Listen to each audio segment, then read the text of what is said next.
ಎಲ್ರಿಗೂ ಶುಭೋದಯ. ವಕ್ರತುಂಡ ಮಹಾಕಾಯ ಕೋಟಿ ಸೂರ್ಯ ಸಮಪ್ರಭ ನಿರ್ವಿಘ್ನಂ ಕುರು ಮೇ ದೇವ ಸರ್ವ ಕಾರ್ಯೇಷು ಸರ್ವದ. ಗಣಪತಿ ಸ್ತೋತ್ರವನ್ನ ಹೇಳಿ ನಮ್ಮ ಎರಡನೇದ ಒಂದು ಕಾರ್ಯಕ್ರಮ ನಿರ್ವಿಘ್ನವಾಗಿ ನಡೀಲಿ ಅಂತ ಆ ಗಣೇಶನನ್ನ ಪ್ರಾರ್ಥಿಸ್ತಾ ನಮ್ಮ ಈ ಎರಡನೇ ದಿನದ ಒಂದು ವೆಬಿನಾರ್ ಸೀರೀಸ್ ನ ಕಾರ್ಯಕ್ರಮವನ್ನ ನಾವು ಇವತ್ತು ಪ್ರಾರಂಭ ಮಾಡ್ತಾ ಇದ್ದೀವಿ. ಇವತ್ತಿನ ಈ ಕಾರ್ಯಕ್ರಮದಲ್ಲಿ ನಮ್ಗೆ ಡಾಕ್ಟರ್ BR ರಾಮಕೃಷ್ಣ ಅವರು ಸಂಪನ್ಮೂಲ ವ್ಯಕ್ತಿಗಳಾಗಿ ನಮ್ಗೆ ಯೋಗ ಒಂದು ಪ್ರಾಕ್ಟಿಕಲ್ ಸೆಷನ್ ಅನ್ನ ಇವತ್ತು ಮಾಡಲಿದ್ದಾರೆ. ಈ ಒಂದು ಕಾರ್ಯಕ್ರಮಕ್ಕೆ ಎಲ್ಲರನ್ನ ಹೃದಯಪೂರ್ವಕವಾಗಿ ಸ್ವಾಗತಿಸಬೇಕು ಅಂತ ಹೇಳಿ ನಾನು ಶ್ರೀಮತಿ ಉಷಾ ಸುಬ್ರಹ್ಮಣ್ಯ ಅವರನ್ನ ಕೇಳ್ಕೊತೀನಿ. ನಮಸ್ಕಾರ. ವಟಾರದ ಗುರು ಹಿರಿಯರಿಗೆ ಮತ್ತು ಬಂಧುಗಳಿಗೆ ನನ್ನ ಹೃದಯಪೂರ್ವಕ ನಮನಗಳು. ಕೋವಿಡ್-19 ತಡೆಗಟ್ಟಲು ಅನುಸರಿಸಬೇಕಾದ ಕ್ರಮಗಳನ್ನು ತಿಳಿದುಕೊಳ್ಳಲು ಆಯೋಜಿಸಿರುವ ಎರಡನೇ ದಿನದ ವೆಬಿನಾರ್ಗೆ ಎಲ್ಲರಿಗೂ ಆತ್ಮೀಯ ಸ್ವಾಗತ. ಈ ದಿನದ ಕಾರ್ಯಕ್ರಮ ಯೋಗ ಮತ್ತು ಪ್ರಾಣಾಯಾಮ. ನಮ್ಮೆಲ್ಲರ ಅಕ್ಕರೆಯ ಡಾಕ್ಟರ್ ಶ್ರೀ ರಾಮಕೃಷ್ಣರವರು ಈ ವೆಬಿನಾರ್ ಅನ್ನು ನಡೆಸ್ಕೊಡ್ತಾರೆ. ಅವರಿಗೆ ನನ್ನ ಹೃತ್ಪೂರ್ವಕವಾದ ಸ್ವಾಗತ. ಯೋಗ ಅಂದ್ರೆ ಬರೀ ವ್ಯಾಯಾಮ ಅಲ್ಲ, ಅದೊಂದು ವಿಸ್ಮಯ, ಅದೊಂದು ಜೀವನ ಶೈಲಿ. ಅದು ಪುರಾತನವಾದ ಜೀವನ ಶೈಲಿ. ಅದು ಬಹಳ ವರ್ಷಗಳ ಹಿಂದೆಯೇ ಪತಂಜಲಿ ಮಹರ್ಷಿಗಳಿಂದ ಪ್ರಚಲಿತ ಆಗಿತ್ತು. ಆದ್ರೆ ಇತ್ತೀಚಿನ ದಿನಗಳಲ್ಲಿ ಯೋಗ ಗುರು ಬಾಬಾ ರಾಮದೇವ್ ಅವರಿಂದ ಪ್ರಖ್ಯಾತಿ ಪಡೆದಿದೆ. ಶ್ರೀಯುತ ಡಾಕ್ಟರ್ ರಾಮಕೃಷ್ಣರವರು ಅದರ ಆಳವಾದ ಅಧ್ಯಯನ ಮಾಡಿ ಡಾಕ್ಟರೇಟ್ ಪದವಿಯನ್ನು ಪಡೆದಿದ್ದಾರೆ. ಅವರು ಜ್ಞಾನದ ಭಂಡಾರ. ಅವರು ನಮ್ಗೆ ಬಹಳ ವಿಷಯಗಳನ್ನ ತಿಳಿಸ್ತಾರೆ. ಯೋಗ ಪ್ರಾಣಾಯಾಮದ ಬಗ್ಗೆ ಎಲ್ರಿಗೂ ಗೊತ್ತು, ಆದ್ರೆ ಕ್ರಮಬದ್ಧವಾದ ಶಿಸ್ತುಬದ್ಧವಾದ ಯೋಗದ ಬಗ್ಗೆ ಎಲ್ರಿಗೂ ಗೊತ್ತಿರಲ್ಲ. ಯಾವಾಗ ಶ್ವಾಸ ತಗೋಬೇಕು, ಯಾವಾಗ ಬಿಡಬೇಕು, ಯಾವಾಗ ಸ್ಥಿತಿ ಕಾಯ್ದಿಟ್ಕೋಬೇಕು, ಇದ್ರ ಬಗ್ಗೆ ವೈಜ್ಞಾನಿಕವಾದ ಮಾಹಿತಿ ಇರಲ್ಲ. ಅದನ್ನ ಸರಿಯಾಗಿ ತಿಳಿದುಕೊಂಡ್ರೆ ಎಲ್ಲಾ ಅಂಗಾಂಗಗಳಿಗೂ ಅದರ ಸಂಪೂರ್ಣ ಲಾಭ ಸಿಗುತ್ತೆ. ಈ ಎಲ್ಲಾ ವಿಷಯಗಳನ್ನು ಸಮಗ್ರವಾಗಿ ತಿಳಿಸಲು ತುಂಬಾ ಸಮಯ ಬೇಕಾಗ್ಬೋದು, ಆದ್ರೆ ಮುಖ್ಯವಾದವುಗಳನ್ನ ತಿಳಿದುಕೊಡಲು ಶ್ರೀ ಉದೀಮಾನ್ ಅವರು ತಮ್ಮ ಬ್ಯುಸಿ ಶೆಡ್ಯೂಲ್ ಅಲ್ಲಿ ನಮಗಾಗಿ ಸಮಯ ಮಾಡ್ಕೊಂಡಿದ್ದಾರೆ. ಅವರಿಗೆ ನಮ್ಮೆಲ್ಲರ ಆದರ ಪೂರ್ವಕ ಸ್ವಾಗತ. ಮತ್ತು ಶ್ರೀಯುತರು ಈ ದಿನದ ಕಾರ್ಯಕ್ರಮ ನಡೆಸಿಕೊಟ್ಟು ನಮ್ಗೆಲ್ಲಾ ಮಾರ್ಗದರ್ಶನ ಮಾಡಬೇಕಾಗಿ ವಿನಂತಿಸಿಕೊಳ್ತೇನೆ. ಹಾಗೆ ಈ ವೆಬಿನಾರ್ ಅಲ್ಲಿ ಜಾಯಿನ್ ಆಗಿರುವ ವಟಾರದ ಬಂಧುಗಳೆಲ್ಲರಿಗೂ ಮತ್ತೊಮ್ಮೆ ಆತ್ಮೀಯವಾದ ಸ್ವಾಗತ. ಮತ್ತು ಹೆಚ್ಚು ಹೆಚ್ಚು ಜನರು ಲಾಗಿನ್ ಆಗಿ ಇದರ ಲಾಭ ಪಡ್ಕೊಳ್ಳಿ ಅಂತ ಕೇಳ್ಕೊತೀನಿ. ಇಂದಿನ ನಮ್ಮ ಸಂಪನ್ಮೂಲ ವ್ಯಕ್ತಿಗಳಾದಂತಹ ಶ್ರೀ ಡಾಕ್ಟರ್ BR ರಾಮಕೃಷ್ಣ ಅವರ ಒಂದು ಕಿರುಪರಿಚಯವನ್ನ ನಿಮ್ ಮುಂದೆ ಇಡಕ್ಕೆ ನಾನು ಇಷ್ಟಪಡ್ತೀನಿ. ಶ್ರೀಯುತರು 1954ನೇ ಇಸ್ವಿಯಲ್ಲಿ ಬಸವಾಪಟ್ಟಣದ TBS ರಾಮಯ್ಯ ಮತ್ತು ಶ್ರೀಮತಿ ರಂಗನಾಯಕಮ್ಮ ಇವರ 4ನೆಯ ಮಗನಾಗಿ ಜನಿಸಿದರು. ಬಾಲ್ಯದಿಂದಲೇ ಪ್ರತಿಭಾವಂತ ವಿದ್ಯಾರ್ಥಿಯಾಗಿದ್ದ ಶ್ರೀಯುತರು ತಮ್ಮ ಪ್ರಾರಂಭಿಕ ಶಿಕ್ಷಣವನ್ನು ಬಸವಾಪಟ್ಟಣದ ಸರ್ಕಾರಿ ವಿದ್ಯಾಸಂಸ್ಥೆಗಳಲ್ಲಿ ಮುಗಿಸಿ ನಂತರ ತಮ್ಮ PUC ಶಿಕ್ಷಣವನ್ನು BM ಶೆಟ್ಟಿ ಸರ್ಕಾರಿ ಕಾಲೇಜಿನಲ್ಲಿ ಕೊಣನೂರು ಇಲ್ಲಿ ಮುಗಿಸಿರುತ್ತಾರೆ. ಆ ನಂತರ ಬೆಂಗಳೂರಿನ ಸರ್ಕಾರಿ ಆಯುರ್ವೇದ ವಿದ್ಯಾಸಂಸ್ಥೆಯಿಂದ ಆಯುರ್ವೇದದಲ್ಲಿ ವೈದ್ಯಕೀಯ ಸ್ನಾತಕ ಮತ್ತು ಸ್ನಾತಕೋತ್ತರ ಪದವಿಗಳನ್ನ ಚಿನ್ನದ ಪದಕವನ್ನ ಪಡೆಯುವ ಮೂಲಕ ಪಡೆದು ಸಾಧನೆಯನ್ನ ಮಾಡಿರುತ್ತಾರೆ. ನಂತರ ಸುಮನ ಆರೋಗ್ಯ ಧಾಮವನ್ನು ಪ್ರಾರಂಭ ಮಾಡಿ ಸ್ವಾಸ್ಥ್ಯ ಸಮಾಜದ ಬೆಳವಣಿಗೆಗೆ ಅಡಿಗಲ್ಲಿಟ್ಟು ಆಯುರ್ವೇದಕ್ಕೆ ತಮ್ಮನ್ನು ಪರಿಪೂರ್ಣವಾಗಿ ತೊಡಗಿಸಿಕೊಂಡಿರುತ್ತಾರೆ. ತಮ್ಮ ಸಹಪಾಠಿಯಾದಂತಹ ಶ್ರೀಮತಿ ಡಾಕ್ಟರ್ ಗೀತಾ ಅವರೊಂದಿಗೆ 1989ರಲ್ಲಿ ಕೌಟುಂಬಿಕ ಜೀವನಕ್ಕೆ ಕಾಲಿಟ್ಟು ಪರಿಪೂರ್ಣತೆಯ ಕಡೆಗೆ ಹೆಜ್ಜೆಯನ್ನು ಹಾಕಿದರು. ಯೋಗ ವಿದ್ಯೆಯಲ್ಲಿ ಅಪಾರ ಆಸಕ್ತಿ ಮತ್ತು ಜ್ಞಾನವನ್ನು ಹೊಂದಿದ್ದ ಶ್ರೀಯುತರು ಶ್ರೀ ವಿವೇಕಾನಂದ ಯೋಗ ಅನುಸಂಧಾನ ಕೇಂದ್ರದಿಂದ ಪತಂಜಲಿ ಅಷ್ಟಾಂಗ ಯೋಗದ ಮೇಲೆ ಆಳವಾದ ಅಧ್ಯಯನವನ್ನ ಮಾಡಿ PhD ಪದವಿಯನ್ನ ಪಡೆದಿರುತ್ತಾರೆ. ಅಧ್ಯಯನ ಮತ್ತು ಅಧ್ಯಾಪನ ಎರಡಕ್ಕೂ ತಮ್ಮನ್ನು ತಾವು ಪರಿಪೂರ್ಣವಾಗಿ ತೊಡಗಿಸಿಕೊಂಡು ಆಯುರ್ವೇದ ಮತ್ತು ಯೋಗ ವಿದ್ಯೆಯ ಎಲ್ಲಾ ಆಯಾಮಗಳನ್ನು ಆಳವಾಗಿ ಅಧ್ಯಯನ ಮಾಡುತ್ತಾ 10 ಸಂಶೋಧನಾ ವಿದ್ಯಾರ್ಥಿಗಳಿಗೆ ಮಾರ್ಗದರ್ಶಕರಾಗಿಯೂ ಸಹ ಕರ್ತವ್ಯವನ್ನು ನಿರ್ವಹಿಸಿರುತ್ತಾರೆ. ಶಿಕ್ಷಣ ಕ್ಷೇತ್ರದಲ್ಲಿ ತಮ್ಮದೇ ಛಾಪನ್ನು ಮೂಡಿಸಿರುತ್ತಾರೆ. ಇದಲ್ಲದೆ ಕೃಷಿ, ಗೋರಕ್ಷಣೆ, ಫೋಟೋಗ್ರಫಿ, ರಾಜಕೀಯ, ಉದ್ಯಮಗಳು, ವಾಸ್ತುಶಾಸ್ತ್ರ, ನಿರ್ವಹಣೆ ಹೀಗೆ ಹಲವಾರು ಕ್ಷೇತ್ರಗಳಲ್ಲಿ ಆಡುಮುಟ್ಟದ ಸೊಪ್ಪಿಲ್ಲ ಎಂಬ ಮಾತಿಗೆ ಡಾಕ್ಟರ್ ರಾಮಕೃಷ್ಣ ಅವರು ಪ್ರತ್ಯಕ್ಷ ನಿದರ್ಶನ. ಇವರ ಮತ್ತೊಂದು ಸಾಧನೆ ಎಂದರೆ ಆತ್ರೇಯ ಆಯುರ್ಧಾಮ ಕೇಂದ್ರದ ಸ್ಥಾಪನೆ. ಇದರ ಮೂಲಕ ದೇಶ ವಿದೇಶದಿಂದ ಬಂದಂತಹ ಸಾವಿರಾರು ಜನರಿಗೆ ಸ್ವಾಸ್ಥ್ಯ ಆರೋಗ್ಯವನ್ನ ನೀಡುವಲ್ಲಿ ಅವಿರತ ದುಡಿಯುತ್ತಾ ಬಂದಿದ್ದಾರೆ. ಪ್ರಸ್ತುತ ಶ್ರೀಯುತರು ಎಸ್ ವ್ಯಾಸ ಸುಶ್ರುತ ಆಯುರ್ವೇದ ವಿಶ್ವವಿದ್ಯಾಲಯದ ಉಪಕುಲಪತಿಗಳಾಗಿ ಕರ್ತವ್ಯವನ್ನು ನಿರ್ವಹಿಸುತ್ತಿದ್ದು ನಮ್ಮೆಲ್ಲರಿಗೂ ಹಾಗೂ ಸಂಕೇತಿ ಸಮುದಾಯಕ್ಕೆ ಇದು ಹೆಮ್ಮೆ ತರುವಂತಹ ವಿಷಯವಾಗಿದೆ. ಇದರ ಜೊತೆಗೆ ರಾಜ್ಯ ಹಾಗೂ ಕೇಂದ್ರ ಸರ್ಕಾರ ಹಲವು ಸಮಿತಿಗಳಲ್ಲಿ ಉತ್ತಮವಾದ ಕಾರ್ಯವನ್ನು ಮಾಡುತ್ತಾ ಸಮಾಜಮುಖಿಯಾಗಿ ಬೆಳೆದು ನಿಂತಿದ್ದಾರೆ. ಇದರ ಜೊತೆಗೆ TBS ವಠಾರದ ಸಂಸ್ಥಾಪಕ ಗೌರವ ಕಾರ್ಯದರ್ಶಿಗಳಾಗಿ ಅವರ ಕೊಡುಗೆ ಅಪಾರ. ಇಂದಿಗೂ ಈ ಸಂಸ್ಥೆಯು ಅವರ ಮಾರ್ಗದರ್ಶನದಲ್ಲಿ ಯಶಸ್ವಿಯಾಗಿ ಸಾಗುತ್ತಾ ಸಮಾಜಮುಖಿ ಕಾರ್ಯವನ್ನು ಮಾಡುತ್ತಾ ಬಂದಿದೆ. ಹೀಗೆ ಶ್ರೀಯುತರು 38 ವರ್ಷಗಳ ಸುದೀರ್ಘವಾದಂತಹ ಒಂದು ಬೋಧನಾ ಅನುಭವ, 25ಕ್ಕೂ ಹೆಚ್ಚು ವರ್ಷಗಳ ಒಂದು ಸಂಶೋಧನಾ ವಿಭಾಗದಲ್ಲಿ ಅವರ ಒಂದು ಕಾರ್ಯ, 10 ಹಲವು ಸರ್ಕಾರದ ಪ್ರಶಸ್ತಿಗಳು, ಸರ್ಕಾರದ ಹಲವಾರು ಸಮಿತಿಗಳಲ್ಲಿ ಸಕ್ರಿಯವಾದಂತಹ ಕಾರ್ಯನಿರ್ವಹಣೆ, ಅವರ ವೃತ್ತಿ ಕೋರ್ಸ್ಗಳಲ್ಲಿ ಹಲವಾರು ಚಿನ್ನದ ಪದಕಗಳು, ಆಯುಷ್ನ ಅಡ್ವೈಸರಿ ಸಮಿತಿಯ ಸದಸ್ಯರಾಗಿ, ಆಯುಷ್ ಜರ್ನಲ್ನ ಚೀಫ್ ಅಡ್ವೈಸರಿ ಸದಸ್ಯರಾಗಿ ಮತ್ತು CCIM ಗವರ್ಮೆಂಟ್ ಆಫ್ ಇಂಡಿಯಾ ಇದರ ಒಂದು ಸಮಿತಿಯ ಅಧ್ಯಕ್ಷರಾಗಿ, ಹೀಗೆ 10 ಹಲವಾರು ಕಾರ್ಯಗಳಲ್ಲಿ ಸಮಾಜಮುಖಿಯಾಗಿ ತಮ್ಮನ್ನ ತಾವು ತೊಡಗಿಸಿಕೊಂಡು ಸಾಕಷ್ಟು ಉತ್ತಮವಾದಂತಹ ಕಾರ್ಯವನ್ನ ನಿರ್ವಹಿಸುತ್ತಾ ಬಂದಿದ್ದಾರೆ. ಇಂತಹ ಒಬ್ಬ ಪ್ರಬುದ್ಧ ಶಿಕ್ಷಕ, ಪ್ರಬುದ್ಧ ಮಾರ್ಗದರ್ಶಕ ಇವರು ನಮ್ಮ ವಠಾರದ ಒಬ್ಬ ಸದಸ್ಯರು ಅಂತ ಹೇಳ್ಕೊಳ್ಳೋದಕ್ಕೆ ನಮ್ಗೆ ಎಲ್ಲ ತುಂಬಾ ಹೆಮ್ಮೆ ಆಗುತ್ತೆ. ಇಂತಹ ಒಬ್ಬ ಪ್ರಬುದ್ಧ ಸಂಪನ್ಮೂಲ ವ್ಯಕ್ತಿಗಳು, ಯೋಗದಲ್ಲಿ ಆಳವಾದಂತಹ ಜ್ಞಾನವನ್ನ ಹೊಂದಿರತಕ್ಕಂಥವ್ರು, ಇದರ ಜೊತೆಗೆ ಹಲವಾರು ಪದವಿಗಳನ್ನ ಈ ಯೋಗದಲ್ಲಿ ಪಡೆದಿರ್ತಕ್ಕಂಥವ್ರು ಇವತ್ತು ನಮ್ಮೊಟ್ಟಿಗಿದ್ದಾರೆ. ನಮ್ಗೆ ಅವರ ಬ್ಯುಸಿ ಶೆಡ್ಯೂಲ್ ನಲ್ಲೂ ಸಹ ಅವರ ಒಂದು ಸಮಯವನ್ನ ನಮ್ಗೆ ನೀಡಿ ಈ ಒಂದು ವೆಬಿನಾರ್ ಕಾರ್ಯಕ್ರಮವನ್ನ ಯಶಸ್ವಿಗೆ ಸಾಕಷ್ಟು ಸಹಕರಿಸಿದ್ದಾರೆ.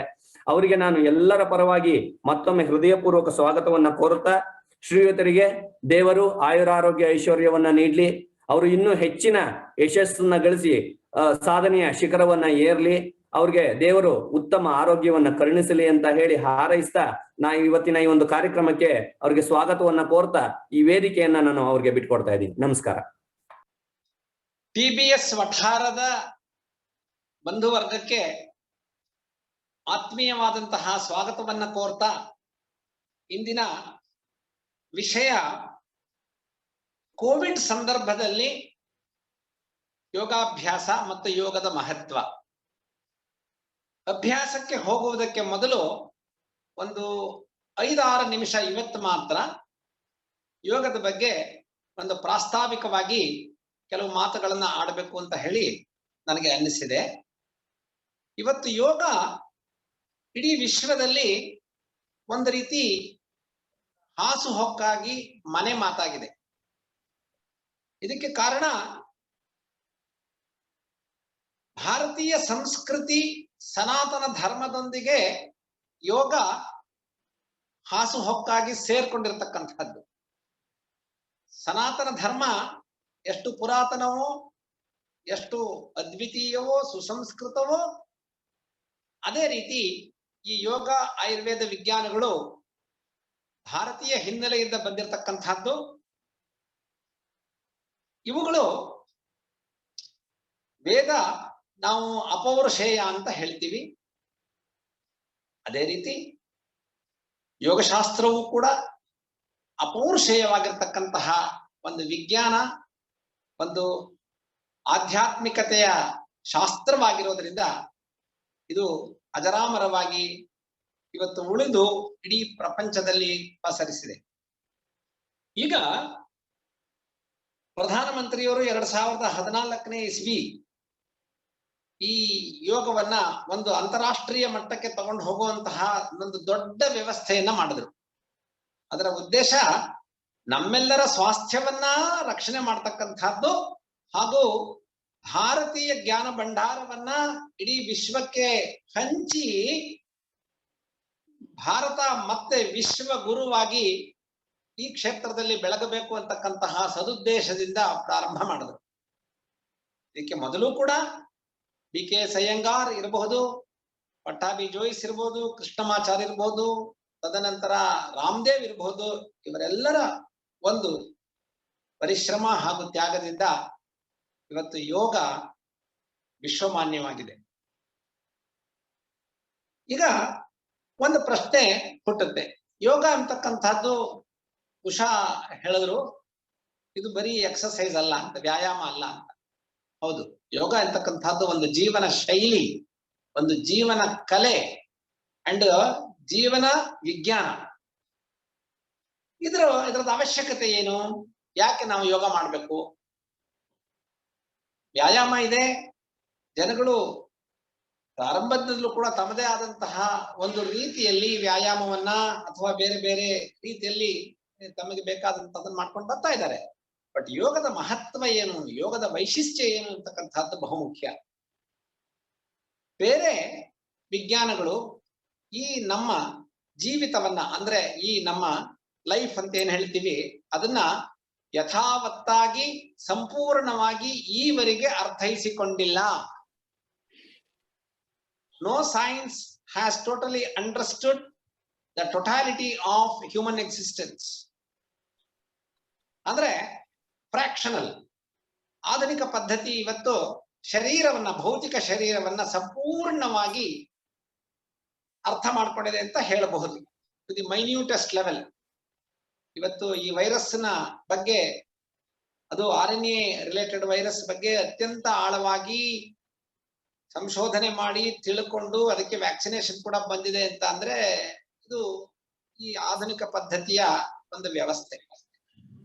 ಸಂಪೂರ್ಣ ಶರೀರವನ್ನ ಅರ್ಥ ಮಾಡ್ಕೊಂಡಿರೋ ಜೊತೆಗೆ ಇದರಲ್ಲಿ ಉಂಟಾಗ್ತಕ್ಕಂತಹ ತೊಂದರೆಗಳು, 5,000ಕ್ಕೂ ಜಾಸ್ತಿ ಶಸ್ತ್ರಚಿಕಿತ್ಸೆ, ಒಂದು ತಾಂತ್ರಿಕತೆ, 35,000ಕ್ಕೂ ಜಾಸ್ತಿ ಕೆಮಿಕಲ್ಸ್, ರಾಸಾಯನಿಕ ವಸ್ತುಗಳು, ಅದನ್ನ ಔಷಧಗಳಲ್ಲಿ ಉಪಯೋಗ ಮಾಡತಕ್ಕಂತಹ ವ್ಯವಸ್ಥೆ, ಇದೆಲ್ಲವನ್ನು ಕೂಡ ಆಧುನಿಕ ಪದ್ಧತಿ, ಆಧುನಿಕ ವೈದ್ಯಕೀಯ ಪದ್ಧತಿ ಅರ್ಥೈಸಿಕೊಂಡಿದೆ. ಅದ್ರ ಜೊತೆಗೆ ಎಮರ್ಜೆನ್ಸಿ, ಮೆಡಿಕಲ್ ಎಮರ್ಜೆನ್ಸಿ. ಇವತ್ತು ಮೆಡಿಕಲ್ ಎಮರ್ಜೆನ್ಸಿ ಬಂದಾಗ ಆಧುನಿಕ ಪದ್ಧತಿ ಅಂಡ್ ಈ ಇನ್ಫೆಕ್ಷನ್ಸ್ ಇವುಗಳೆಲ್ಲ ಬಂದಾಗ ಆಧುನಿಕ ವೈದ್ಯ ಪದ್ಧತಿ, ರೋಗಗಳನ್ನ ಅರ್ಥ ಮಾಡ್ಕೊಳ್ಳೋದ್ರಲ್ಲಿ ಬಂದಾಗ ಆಧುನಿಕ ಪದ್ಧತಿಯ ಒಂದು ಏನು ಕಾಂಟ್ರಿಬ್ಯೂಷನ್ಸ್ ಅಂತ ಹೇಳ್ತೀವಿ ಅದು ಅಸಾಮಾನ್ಯ. ಆದರೂ ಕೂಡ ಈ ನಮ್ಮ ಜೀವಿತವನ್ನ, ಲೈಫ್ ಅನ್ನ ಸಂಪೂರ್ಣವಾಗಿ ಅರ್ಥ ಮಾಡ್ಕೊಳ್ಳಿಕ್ ಸಾಧ್ಯ ಆಗಿಲ್ಲ. ಅದು ಯಾಕೆ ಅಂತ ಅಂದ್ರೆ ಆಧುನಿಕ ಪದ್ಧತಿ ನಡೀತಾ ಇರತಕ್ಕಂಥದ್ದು ರಿಡಕ್ಷನಿಸ್ಟಿಕ್ ಅಪ್ರೋಚ್ ಅಂತ ಹೇಳ್ತೀವಿ. ಅಂದ್ರೆ ನಮ್ಮ ಈ ಜೀವಿತವನ್ನ ಸಂಪೂರ್ಣವಾಗಿ ಅರ್ಥ ಮಾಡ್ಕೊಳ್ಳಿಕ್ಕೆ ಆಗಿಲ್ಲ. ಅದರಿಂದ ಏನಾಗಿದೆ ಪರಿಣಾಮ ಅಂತಂದ್ರೆ, ಇವತ್ತು ನಾನು ನಿನ್ನೆ ಹೇಳಿದಾಗೆ ನಾನ್ ಕಮ್ಯುನಿಕಬಲ್ ಡಿಸೀಸಸ್ ಅಂತ ಏನ್ ಹೇಳ್ತೀವಿ, ಲೈಫ್ ಸ್ಟೈಲ್ ರಿಲೇಟೆಡ್ ಡಿಸೀಸ್ಗಳು ಜನಸಾಮಾನ್ಯರಲ್ಲಿ ಕೂಡ ಜಾಸ್ತಿ ಆಗಿದೆ. ಅದು ಡಯಾಬಿಟಿಸ್ ಇರ್ಬೋದು, ಹೈಪರ್ ಟೆನ್ಷನ್ ಇರ್ಬೋದು, ಸ್ಲೀಪ್ ಡಿಸಾರ್ಡರ್ಸ್ ಇರ್ಬೋದು, ಸ್ಕಿನ್ ಡಿಸೀಸಸ್ ಇರ್ಬೋದು, ಆಟೋ ಇಮ್ಯೂನ್ ಡಿಸೀಸಸ್ ಇರ್ಬೋದು, ಡಿಜೆನರೇಟಿವ್, ಇವೆಲ್ಲವೂ ಕೂಡ ಇವತ್ತು ಏನು ಹಳ್ಳಿಗಳಿಗೂ ಕೂಡ ಹೋಗ್ತಾ ಇದೆ. ಅದಕ್ಕೆ ನಿಖರವಾಗಿರ್ತಕ್ಕಂತಹ ಪರ್ಮನೆಂಟ್ ಸೊಲ್ಯೂಷನ್ ಆಗ್ತಾ ಇಲ್ಲ. ಅದ್ ಯಾಕೆ ಆಗ್ತಾ ಇಲ್ಲ ಅಂತಂದ್ರೆ ಆಧುನಿಕ ಪದ್ಧತಿಯ ಅಪ್ರೋಚ್ ಏನಿದೆ ಅದು only at the physical level, ಭೌತಿಕವಾಗಿ ಮಾತ್ರ ಅರ್ಥೈಸ್ಕೊಳ್ತಕ್ಕಂತಹ ಒಂದು ವ್ಯವಸ್ಥೆ. ಇದಕ್ಕೆ ಭಿನ್ನವಾಗಿ ಭಾರತೀಯ ಜ್ಞಾನ ಭಂಡಾರ ಏನಿದೆ, ಯೋಗ, ಆಯುರ್ವೇದ, ಇವುಗಳು ಈ ನಮ್ಮ ಜೀವಿತವನ್ನ ಅಥವಾ ಲೈಫ್ ಅನ್ನ ಇನ್ ಟೋಟಲ್, ಅಂದ್ರೆ ಸಂಪೂರ್ಣವಾಗಿ ನಾಲೆಡ್ಜ್ ಬೇಸ್ಡ್ ಅಂತ ಹೇಳ್ತೀವಿ. ಅಂದ್ರೆ totalistic approach and the knowledge based approach ಅಥವಾ ಕಾನ್ಶಿಯಸ್ ಬೇಸ್ಡ್ ಅಪ್ರೋಚ್ ಅಂತ ಹೇಳ್ತೀವಿ. ಆಧುನಿಕ ಪದ್ಧತಿ matter based approach, reductionistic approach. ಸಂಪೂರ್ಣ ಈ ಇದನ್ನ ಏನಂತ ನಾವು ಅರ್ಥೈಸ್ತೀವಿ ಅಂತ ಅಂದ್ರೆ, ಭೌತಿಕವಾಗಿರ್ತಕ್ಕಂತಹ ಶರೀರ ಇದು ಒಂದು ಯಂತ್ರ. ಈ ಯಂತ್ರದಲ್ಲಿ ಏನಾದ್ರೂ ತೊಂದರೆ ಉಂಟಾದ್ರೆ ಅದನ್ನ ರಿಪೇರಿ ಮಾಡ್ಲಿಕ್ಕೆ ಪ್ರಯತ್ನ, ರಿಪೇರಿ ಆಗದೆ ಹೋದ್ರೆ ರೀಪ್ಲೇಸ್ ಅಂತ ಹೇಳ್ತಾರೆ. ಅಂದ್ರೆ try to repair the system, if not possible replace ಅಂತಕ್ಕಂತಹ ತತ್ವ ಇವತ್ತು ಆಧುನಿಕ ವೈದ್ಯಕೀಯ ಪದ್ಧತಿ. ಎರಡನೇದು, ನಮ್ಮ ದೇಹದಲ್ಲಿ ಉಂಟಾಗ್ತಕ್ಕಂತಹ ರೋಗ ರುಜಿನಗಳೇನಿದೆ ಅವುಗಳೆಲ್ಲವೂ ಕೂಡ ಪರಸ್ಪರ ಮನಸ್ಸು ಮತ್ತು ದೇಹಕ್ಕೆ ಸಂಬಂಧಪಟ್ಟದ್ದು. ಅದನ್ನೇ ಈ conscious based approach or knowledge based approach ನಿಂದ life is defined as an integrative manifestation of body, mind and consciousness ಅಂತ ಹೇಳ್ತೀವಿ. ಅಂದ್ರೆ ಈ ನಮ್ಮ ಜೀವಿತ ಎಂಬತಕ್ಕಂಥದ್ದು ಬರೀ ಭೌತಿಕವಲ್ಲ, ಇದರಲ್ಲಿ ಪಂಚಕೋಶಗಳು ಅನ್ನಮಯ ಅಂದ್ರೆ ಫಿಸಿಕಲ್ ಬಾಡಿ, ಪ್ರಾಣಮಯ ಅಂದ್ರೆ ಫಿಸಿಯಲಾಜಿಕಲ್, ಮನೋಮಯ ಸೈಕಲಾಜಿಕಲ್, ವಿಜ್ಞಾನಮಯ ಅಂದ್ರೆ ಇಂಟೆಲೆಕ್ಚುಯಲ್ ಅಂಡ್ ಆನಂದಮಯ ಅಂದ್ರೆ ಸ್ಪಿರಿಚುಯಲ್. ಇಷ್ಟು ಸೇರ್ಕೊಂಡಿರ್ತಕ್ಕಂತಹ ಈ ಜೀವಿತ ಅಥವಾ ಲೈಫ್ ಏನಿದೆ ಇದನ್ನ ಸಂಪೂರ್ಣವಾಗಿ ವಿಭಜಿಸಿ ತಿಳಿದು ಒಟ್ಟಾರೆ ಅರ್ಥ ಮಾಡ್ಕೊಳ್ತಕ್ಕಂತಹ ಪರಿಕಲ್ಪನೆ ಯೋಗ ಮತ್ತು ಆಯುರ್ವೇದ ಶಾಸ್ತ್ರದ್ದು. ಸೊ ಎಲ್ಲಿವರೆಗೆ ನಾವು ಈ ಪಂಚಕೋಶಗಳು ಅಥವಾ ಶರೀರ, ಇಂದ್ರಿಯ, ಮನಸ್ಸು, ಆತ್ಮ ಈ ತತ್ವಗಳ ಮೇಲೆ ನಮ್ಮ ಜೀವಿತವನ್ನ ಅರ್ಥ ಮಾಡ್ಕೊಳ್ಳಿಕ್ಕೆ ಪ್ರಯತ್ನ ಮಾಡೋದಿಲ್ಲ, ನಮ್ಮ ಜ್ಞಾನ ಬರೀ ಪಾರ್ಷಿಯಲ್ ಅಥವಾ ಇನ್ಕಂಪ್ಲೀಟ್ ಆಗಿರುತ್ತೆ. ಸೊ ಈ ದೃಷ್ಟಿಕೋನದಲ್ಲಿ ಇವತ್ತು ನಾನ್ ಕಮ್ಯುನಿಕಬಲ್ ಡಿಸೀಸ್ ಇರ್ಬೋದು, ಆಟೋ ಇಮ್ಯೂನ್ ಡಿಸೀಸ್ ಇರ್ಬೋದು, ಡಿಜೆನರೇಟಿವ್ ಡಿಸೀಸ್ಗಳಿರ್ಬೋದು, ಇವುಗಳೆಲ್ಲವನ್ನು ಕೂಡ ಸಂಪೂರ್ಣವಾಗಿ ಅರ್ಥ ಮಾಡ್ಕೊಳ್ಬೇಕಾದ್ರೆ ಇಂಟಗ್ರೇಟಿವ್ ಅಪ್ರೋಚ್ ಅಂತ ಹೇಳಿ, ಅಂದ್ರೆ ಎಲ್ಲ ವಿಜ್ಞಾನಗಳಲ್ಲೂ ಎಲ್ಲ ವಿಷಯಗಳಲ್ಲೂ ಕೂಡ ತನ್ನದೇ ಆದಂತಹ ಲಿಮಿಟೇಷನ್ಸ್ ಇದೆ, ಸ್ಟ್ರೆಂತ್ ಇದೆ. ನಮ್ಮ ಉದ್ದೇಶ ಹೇಗಿದೆ ಅಂತ ಅಂದ್ರೆ understand the whole system in totality and explore the strength of each and every system of health care and use the best for the recipient ಅಂತ ಹೇಳಿ. ಸೊ ಈ ದೃಷ್ಟಿಕೋನದಲ್ಲಿ ಯೋಗ ಇವತ್ತು ಅತ್ಯಂತ ಮಹತ್ವ ಪಡೆದಿದೆ. ಈಗ ಪ್ರತಿಯೊಬ್ಬರ ಧ್ಯೇಯ ಉದ್ದೇಶಗಳನ್ನ ನಾವು ಒಂದು ನಿಮಿಷ ಅವಲೋಕನ ಮಾಡಿದಾಗ ನಮ್ಗೆ ಜೀವನದಲ್ಲಿ ಏನ್ ಬೇಕು? ಮೊದಲನೇದು ಆರೋಗ್ಯ ಬೇಕು, ಎರಡನೇದು ನಮಗೆ ಸುಖ ಬೇಕು, ಮೂರನೇದು ಸಾಮರಸ್ಯತೆ ಬೇಕು, ನಾಲ್ಕನೇದು ನಮ್ಗೆ ಆನಂದಾಮೃತ ಆಗ್ಬೇಕು. ಆನಂದಾಮೃತ ಸಿಂಚನ ಅಂತ ಹೇಳ್ತೀವಿ. ಅಂದ್ರೆ health, happiness, harmony and enlightenment. ಇದು ನಮ್ಮ ಜೀವನದ ಪರಮೋದ್ದೇಶ. ಅದನ್ನೇ ನಾವು ಪೂಜಾದಿ ವಿಧಿಗಳಲ್ಲಿ ಏನ್ ಹೇಳ್ತೀವಿ? ಧರ್ಮಾರ್ಥ ಕಾಮ ಮೋಕ್ಷಾಣಾಂ ಅಂತ ಹೇಳಿ ಸಂಕಲ್ಪವನ್ನ ಮಾಡ್ತೇವೆ. ಧರ್ಮ ಅಂದಾಗ ಇದು ಒಂದು ರಿಲಿಜಿಯನ್ ಅಂತ ಬರಲ್ಲ, this is more of a religious related. ಪವಿತ್ರತೆ, ನಮ್ಮ ಕರ್ತವ್ಯಗಳು, ಅವಕ್ಕೆ ನಾವು ಧರ್ಮ ಅಂತ ಹೇಳ್ತೀವಿ. ಅದೇ ರೀತಿ ಅರ್ಥ ಕಾಮ ಮೋಕ್ಷಾದಿಗಳು. ನಾವು ಪರಸ್ಪರ ಸಂಕಲ್ಪಗಳನ್ನ ಬೇರೆ ಬೇರೆ ಸಂದರ್ಭಗಳಲ್ಲಿ ಮಾಡುವಾಗ ಮೋಕ್ಷದ ಬಗ್ಗೆ ಮಾತಾಡೋದಿಲ್ಲ. ಅಲ್ಟಿಮೇಟ್ಲಿ ನಾವು ಗೊತ್ತಾಗಿಯೋ ಗೊತ್ತಿಲ್ಲದೆಯೋ ನಮ್ಮ ಯಾತ್ರೆಯನ್ನು ನಾವು ಎಲ್ಲಿಗೆ ತಗೊಂಡು ಹೋಗ್ತಾ ಇದ್ದೀವಿ ಅಂತಂದ್ರೆ ಆ ಮೋಕ್ಷದೆಡೆಗೆ. ಮೋಕ್ಷ ಅಂತ ಅಂದ್ರೆ ಅಪುನರ್ಭವ ಅಥವಾ ಕೈವಲ್ಯ ಅಥವಾ ನಿರ್ವಾಣ ಅಂತ ಏನು ಹೇಳ್ತೀವಿ, ಸ್ಯಾಲ್ವೇಷನ್ ಅಥವಾ ಎಮ್ಯಾನ್ಸಿಪೇಷನ್ ಅಂತ ಹೇಳಿ, ಅದನ್ನ ನಮ್ಮ ಗಮನದಲ್ಲಿ ಇಟ್ಟುಕೊಂಡು ಗೊತ್ತಾಗ್ದನೋ ಗೊತ್ತಾಗಿಯೋ ಹೋಗ್ತಾ ಇರತಕ್ಕಂತಹ ಮಾರ್ಗದಲ್ಲಿ ಪ್ರಮುಖವಾಗಿರ್ತಕ್ಕಂತಹದ್ದು ಆರೋಗ್ಯ. ಆರೋಗ್ಯ ಆದ ಮೇಲೆ ನಮಗೆ ಸುಖ ಅಥವಾ ಸಂತೋಷ, ಅದಾದ ನಂತರ ಸ್ವಾನುಭವ, ಸ್ವಾನುಭವದ ನಂತರ ಕೈವಲ್ಯ. ಸೊ ಇವುಗಳನ್ನ ನಾವು ಹಂತ ಹಂತವಾಗಿ ಅನುಭವಿಸಲು ಸಾಗತಕ್ಕಂತಹ ಒಂದು ವ್ಯವಸ್ಥೆ ಯೋಗ ಮಾರ್ಗದಲ್ಲಿ ಇದೆ. ಸೊ ಯೋಗವನ್ನ ಬೇರೆ ಬೇರೆ ರೀತಿಯಲ್ಲಿ ವಿಶ್ಲೇಷಣೆ ಮಾಡ್ತಾರೆ. ಇದರಲ್ಲಿ ಪಂಚಕೋಶಗಳಲ್ಲಿ ಬಹು ಮುಖ್ಯವಾಗಿರ್ತಕ್ಕಂತಹದ್ದು ಮನಸ್ಸು. Mind is the culprit of all problems ಅಂತ ಹೇಳ್ತೀವಿ. ಆ ಮನಸ್ಸು ಹೇಗಿದೆ ಅಂತ ಅಂದ್ರೆ ಅದಕ್ಕೆ ಹೇಳ್ತಾರಲ್ಲ ಮಂಕಿ ಮೈಂಡ್ ಅಂತ ಹೇಳಿ. ನಮ್ಗೆ ಯಾಕೆ ಸ್ಟ್ರೆಸ್ ಆಗುತ್ತೆ, ನಮ್ಗೆ ಯಾಕೆ ತೊಂದರೆಗಳಾಗುತ್ತೆ ಅಂತಂದ್ರೆ ಇದು ಒಂದು in a given fraction of second we go into several multiplicity of thoughts. ಒಂದು ಕ್ಷಣದಲ್ಲಿ ಇಲ್ಲಿರ್ತೀವಿ, ಇಂದ್ರಲೋಕ, ಚಂದ್ರಲೋಕ, ಅಮೆರಿಕ, ಭೂಲೋಕ ಎಲ್ಲ ಕಡೆ ನಾವು ಸುತ್ತಕೊಂಡು ಬಂದು ಆ ಮನಸ್ಸಿನಲ್ಲಿ ಒತ್ತಡ ನಿರ್ಮಾಣವಾಗಿ ಆ ಒತ್ತಡದಿಂದ ಕಾಯಿಲೆಗಳು ಬರ್ತಕ್ಕಂಥದ್ದು. ಅದಕ್ಕೋಸ್ಕರವಾಗಿ ಏನ್ ಹೇಳ್ತೀವಿ ನಾವು ಅಂತಂದ್ರೆ ಆದಿ ವ್ಯಾಧಿ ಅಂತ ಹೇಳ್ತೀವಿ. ಅಂದ್ರೆ ಪ್ರತಿಯೊಂದು ಕೂಡ ಆದಿಯಾಗಿ ಶುರುವಾಗಿ ತದನಂತರ ವ್ಯಾಧಿಯಾಗಿ ದೇಹಕ್ಕೆ ಪರ್ಕೊಲೇಟ್ ಆಗುತ್ತೆ. ಅಂದ್ರೆ ಎಲ್ಲ ಪ್ರಾಬ್ಲಮ್ಸ್ಗೂ ಕೂಡ ಮೂಲ ಕಾರಣ ಮನಸ್ಸು. ಮನಯೇಮ ಮನುಷ್ಯಾಣ ಮೂಲ ಕಾರಣಂ ಬಂಧ ಮೋಕ್ಷಯೋಹೋ ಅಂತ ಹೇಳಿ ಶಂಕರಾಚಾರ್ಯರು ಹೇಳ್ತಾರೆ. ಮನಸ್ಸಿನ ಅಟ್ಯಾಚ್ಮೆಂಟ್ ಇಲ್ದೇನೆ, ಮನಸ್ಸಿನ ಸಂಬಂಧ ಇಲ್ದೇನೆ ಯಾವುದೇ ವ್ಯಾಧಿಗಳು ಇರ್ಲಿಕ್ಕೆ ಸಾಧ್ಯ ಇಲ್ಲ. ಅದರಿಂದ ಯೋಗ ಆಯುರ್ವೇದದ ದೃಷ್ಟಿಯಲ್ಲಿ ಪ್ರತಿಯೊಂದು ತೊಂದರೆಯೂ ಕೂಡ ಸೈಕೋಸೊಮ್ಯಾಟಿಕ್. ಮನಸ್ಸು ಮತ್ತು ದೇಹ. ಮನಸ್ಸು ಬಿಗುಡಗೊಂಡ್ರೆ ದೇಹಕ್ಕೆ ತೊಂದರೆ ಆಗುತ್ತೆ, ದೇಹದಲ್ಲಿ ತೊಂದರೆ ಆದ್ರೆ ಮನಸ್ಸಿಗೆ ತೊಂದರೆ ಆಗುತ್ತೆ, ಮನಸ್ಸಿಗೆ ತೊಂದರೆ ಆದಾಗ ಅದು ನಮ್ಮ ಚಿಂತನೆಗೆ ತೊಂದರೆ ಆಗುತ್ತೆ. ಅದೇ ರೀತಿ ಒಳಗೆ ದೇಹಕ್ಕೆ ತೊಂದರೆ ಆದಾಗ ದೇಹದ ಒಳಗಡೆ ಸಂಚಾರ ಮಾಡ್ತಾ ಇರತಕ್ಕಂತಹ ಪ್ರಾಣ ಶಕ್ತಿಗೆ ತೊಂದರೆ ಆಗುತ್ತೆ. ಹೀಗೆ ನಾವು ಇವೆಲ್ಲವನ್ನು ಕೂಡ ಸಮಗ್ರವಾಗಿ ನೋಡ್ಬೇಕೇ ವಿನಃವಾಗಿ ಬೇರೆ ಬೇರೆ ದೃಷ್ಟಿಕೋನದಲ್ಲಿ ನೋಡ್ಲಿಕ್ಕೆ ಸಾಧ್ಯ ಇಲ್ಲ. ಸೊ ಈ ದೃಷ್ಟಿಕೋನದಲ್ಲಿ ಪರಿಪೂರ್ಣವಾಗಿರ್ತಕ್ಕಂತಹ ವ್ಯಾಯಾಮ, ಪರಿಪೂರ್ಣವಾಗಿರ್ತಕ್ಕಂತಹ ಕ್ರಿಯೆಗಳನ್ನ ನಾವು ಮಾಡಬೇಕು. ಆ ಪರಿಪೂರ್ಣತೆಯನ್ನ ಮಾಡಬೇಕಾದ್ರೆ ಯೋಗಾಭ್ಯಾಸದಿಂದ ಮಾತ್ರ ಸಾಧ್ಯ.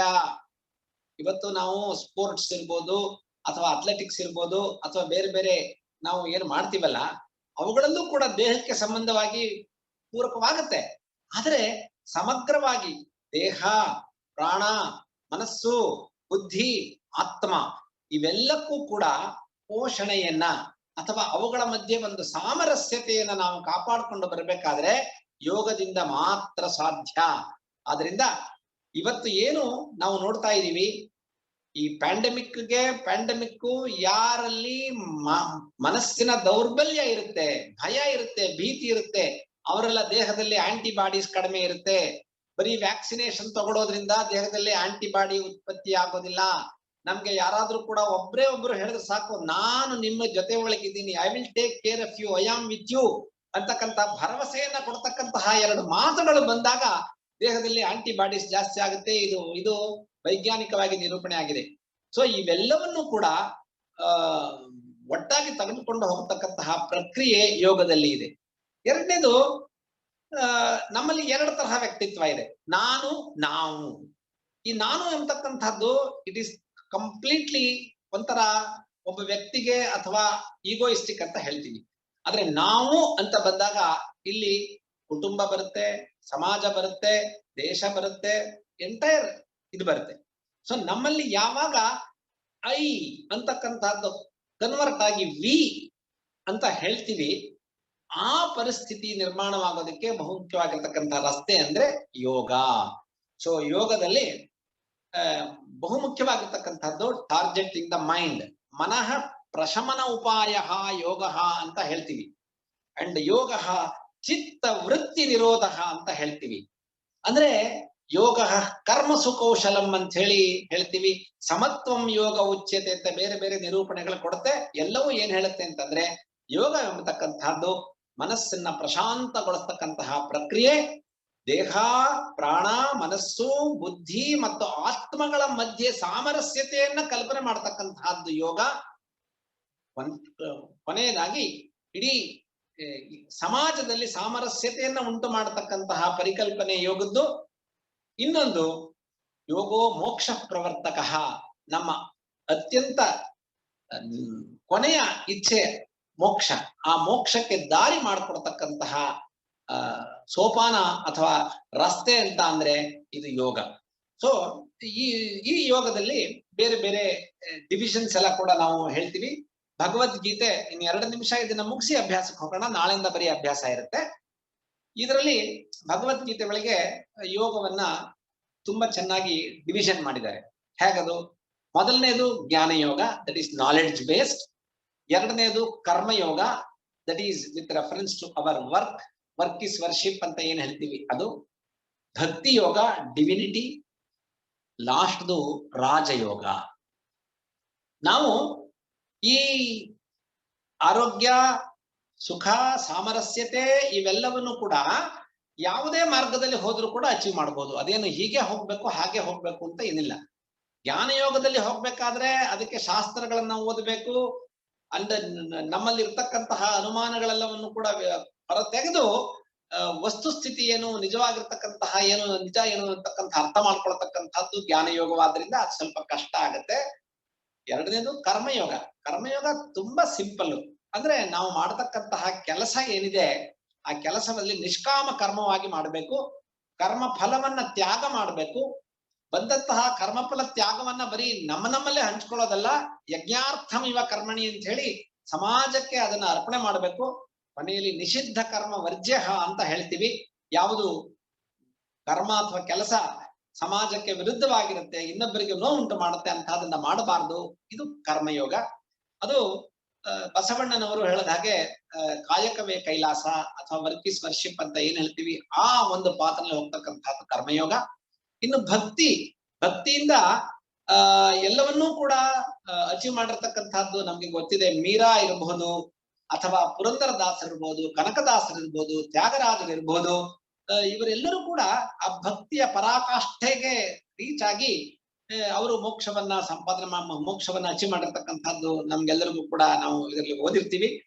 ಅಂದ್ರೆ ನಾವು ಭಕ್ತಿ ಇಸ್ ಆರ್ಡೆಂಟ್ ಲವ್ ಅಂತ ಹೇಳ್ತೀವಿ. ಅಂದ್ರೆ ಒಂದು ಚೂರು ಕಳಂಕ ಇಲ್ದಿರ್ತಕ್ಕಂತಹ ಪ್ರೀತಿ, ಈ ಪ್ರೀತಿಯಿಂದ ನಾವು ಭಗವಂತನಲ್ಲಿ ಅಥವಾ ಬೇರೆಯವರಲ್ಲಿ ನಾವು ವ್ಯಕ್ತಪಡಿಸಿದಾಗ ಮನಸ್ಸು ನಿರ್ಮಲವಾಗಿರುತ್ತೆ. ಸೊ ಇದರಿಂದನೂ ಕೂಡ ನಾವು ಯೋಗದ ಉದ್ದೇಶಗಳಿದೆ, ಅದನ್ನ ನಾವು ಸಾಕ್ಷಾತ್ಕಾರ ಮಾಡ್ಕೊಳ್ಬಹುದು. ಇನ್ನು ನಿಮ್ಮಂತವರಿಗೆ ಜ್ಞಾನ ಭಂಡಾರನೂ ಕಷ್ಟ ಆಗುತ್ತೆ, ಕರ್ಮಯೋಗ ಇವತ್ತಿನ ಮೆಕ್ಯಾನಿಕಲ್ ಲೈಫ್ ನಲ್ಲಿ ಅದು ಕಷ್ಟ ಆಗುತ್ತೆ. ಇನ್ನು ಭಕ್ತಿಗೆ ನಮ್ಮ ಹತ್ರ ಟೈಮು ಕೂಡ ಆಗಲ್ಲ. ಎರಡನೇದು ಅದು ಕೂಡ ತುಂಬಾ ಡೆಡಿಕೇಶನ್ ಬೇಕು. ಇಂತಹ ಟೈಮ್ ನಲ್ಲಿ ನಾವು ಯೋಗದ ಏನಿದೆ ಅವುಗಳನ್ನ ಧ್ಯೇಯಗಳನ್ನ ನಾವು ಅಚೀವ್ ಮಾಡ್ಬೇಕಾದ್ರೆ ಅದು ರಾಜಯೋಗ. ರಾಜಯೋಗ ಅಂತಂದ್ರೆ ರಾಯಲ್ ಪಾತ್ ಅಂತ ಹೇಳ್ತೀವಿ. It is something like highway drive. ಇದರಲ್ಲಿ ಬಹು ಮುಖ್ಯವಾಗಿರ್ತಕ್ಕಂಥದ್ದು ಅಂದ್ರೆ ವೈಜ್ಞಾನಿಕವಾಗಿ ನಾವು ನಮ್ಮ ಮನಸ್ಸನ್ನ ನಿಯಂತ್ರಣ ಮಾಡ್ತಕ್ಕಂಥದ್ದು. ನಿಯಂತ್ರಣ ಮಾಡಿದ ಮೇಲೆ ದೇಹ ಮನಸ್ಸುಗಳ ಮಧ್ಯೆ ಸಂಬಂಧವನ್ನ ಹೆಚ್ಚಿಸ್ಕೊಳ್ತಕ್ಕಂಥದ್ದು, ಸಾಮರಸ್ಯತೆಯನ್ನ ಕಾಪಾಡತಕ್ಕಂತಹ ವ್ಯವಸ್ಥೆ ಆ ರಾಜಯೋಗಕ್ಕೆ ಸರಿಯಾಗಿ ಒಂದು ತಳಪಾಯವನ್ನ ಕೊಟ್ಟಿದ್ದು ಪತಂಜಲಿ ಮಹರ್ಷಿಗಳು. ಅದರಲ್ಲಿ ಅಷ್ಟಾಂಗ ಯೋಗ ಅಂತ ಹೇಳ್ತೀವಿ, ಹಠಯೋಗ ಅಂತ ಹೇಳ್ತೀವಿ, ಧ್ಯಾನ ಯೋಗ ಅಂತ ಹೇಳ್ತೀವಿ, ಲಯ ಯೋಗ ಅಂತ ಹೇಳ್ತೀವಿ, ಬೇರೆ ಬೇರೆ ಅದಕ್ಕೆ ಹೆಸರುಗಳನ್ನ ಕೊಟ್ಟಿದೆ. ಈ ಅಷ್ಟಾಂಗ ಯೋಗದಲ್ಲಿ 8 ಅಂಗಗಳಿದೆ. ಅವು ಯಮ ನಿಯಮ, ಆಸನ, ಪ್ರಾಣಾಯಾಮ, ಪ್ರತ್ಯಾಹಾರ, ಧಾರಣ, ಧ್ಯಾನ, ಸಮಾಧಿ ಅಂತ ಹೇಳ್ತೀವಿ. ಅದರಲ್ಲಿ ಯಮ ನಿಯಮ ಅಂದ್ರೆ ಕಟ್ಟುಪಾಡುಗಳು, ಕೆಲವನ್ನ ನಾವು ಜೀವನದಲ್ಲಿ ಏನೇ ಆದ್ರೂ ಕೂಡ ಮಾಡಬಾರದು. ನಿಯಮಗಳು ಕೆಲವನ್ನ ಅತ್ಯವಶ್ಯಕವಾಗಿ ಮಾಡಬೇಕು.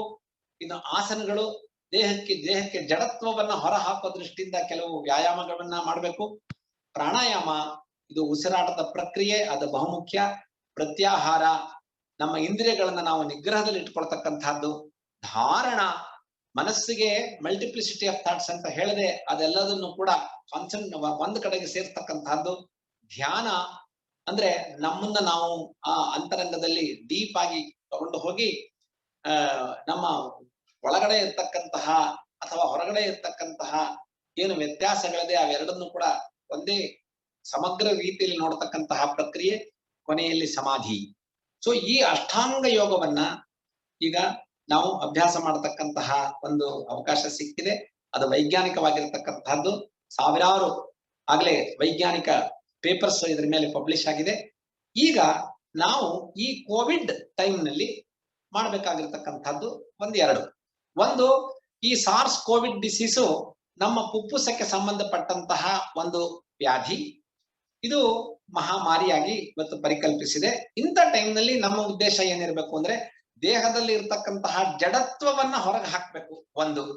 ಎರಡನೇದು, ನಾವು we have to sensitise our lungs ಏನಿದೆ, ಫುಫ್ಫುಸಗಳೇನಿದೆ, ಅದರಲ್ಲಿ ಇರ್ತಕ್ಕಂತಹ ಜಡತ್ವವನ್ನ ಹೊರಗೆ ಹಾಕಿದರೆ ಈ ಸಾರ್ಸ್ ವೈರಸ್ ಏನಿದೆ ಅದರ ಮಲ್ಟಿಪ್ಲಿಕೇಶನ್ ಅಥವಾ ಅದರಿಂದ ಉಂಟಾಗ್ತಕ್ಕಂತಹ ನ್ಯೂಮನೈಟಿಸ್ ಅಥವಾ ಉರಿ ಊತ ಅಂತ ಏನ್ ಹೇಳ್ತೀವಿ, ಅವುಗಳೆಲ್ಲವನ್ನು ಕೂಡ ಪ್ರಿವೆಂಟ್ ಮಾಡತಕ್ಕಂತಹ ಕ್ಷಮತೆ ನಮ್ಮಲ್ಲಿ ಬರುತ್ತೆ.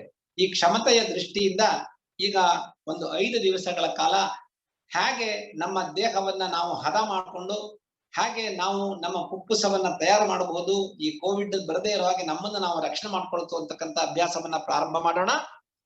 ಯೋಗದಲ್ಲಿ ಬಹು ಮುಖ್ಯವಾಗಿರ್ತಕ್ಕಂತಹದ್ದು 3: ನಮ್ಮ ಶರೀರದ ಚಾಲನೆ ಅಥವಾ ಶರೀರದ ಸ್ಥಿತಿ 1, ಎರಡನೇದು ಉಸಿರಾಟ, ಮೂರನೆಯದು ನಮ್ಮ ಅವೇರ್ನೆಸ್ ಅಂದ್ರೆ physical posture or body movement, breathing and awareness ಅಂತ ಹೇಳ್ತೀವಿ. ಇದು 3 ಇದ್ದಾಗ ಮಾತ್ರ ಅದು ಯೋಗದ ಪ್ರಕ್ರಿಯೆ ಆಗುತ್ತೆ.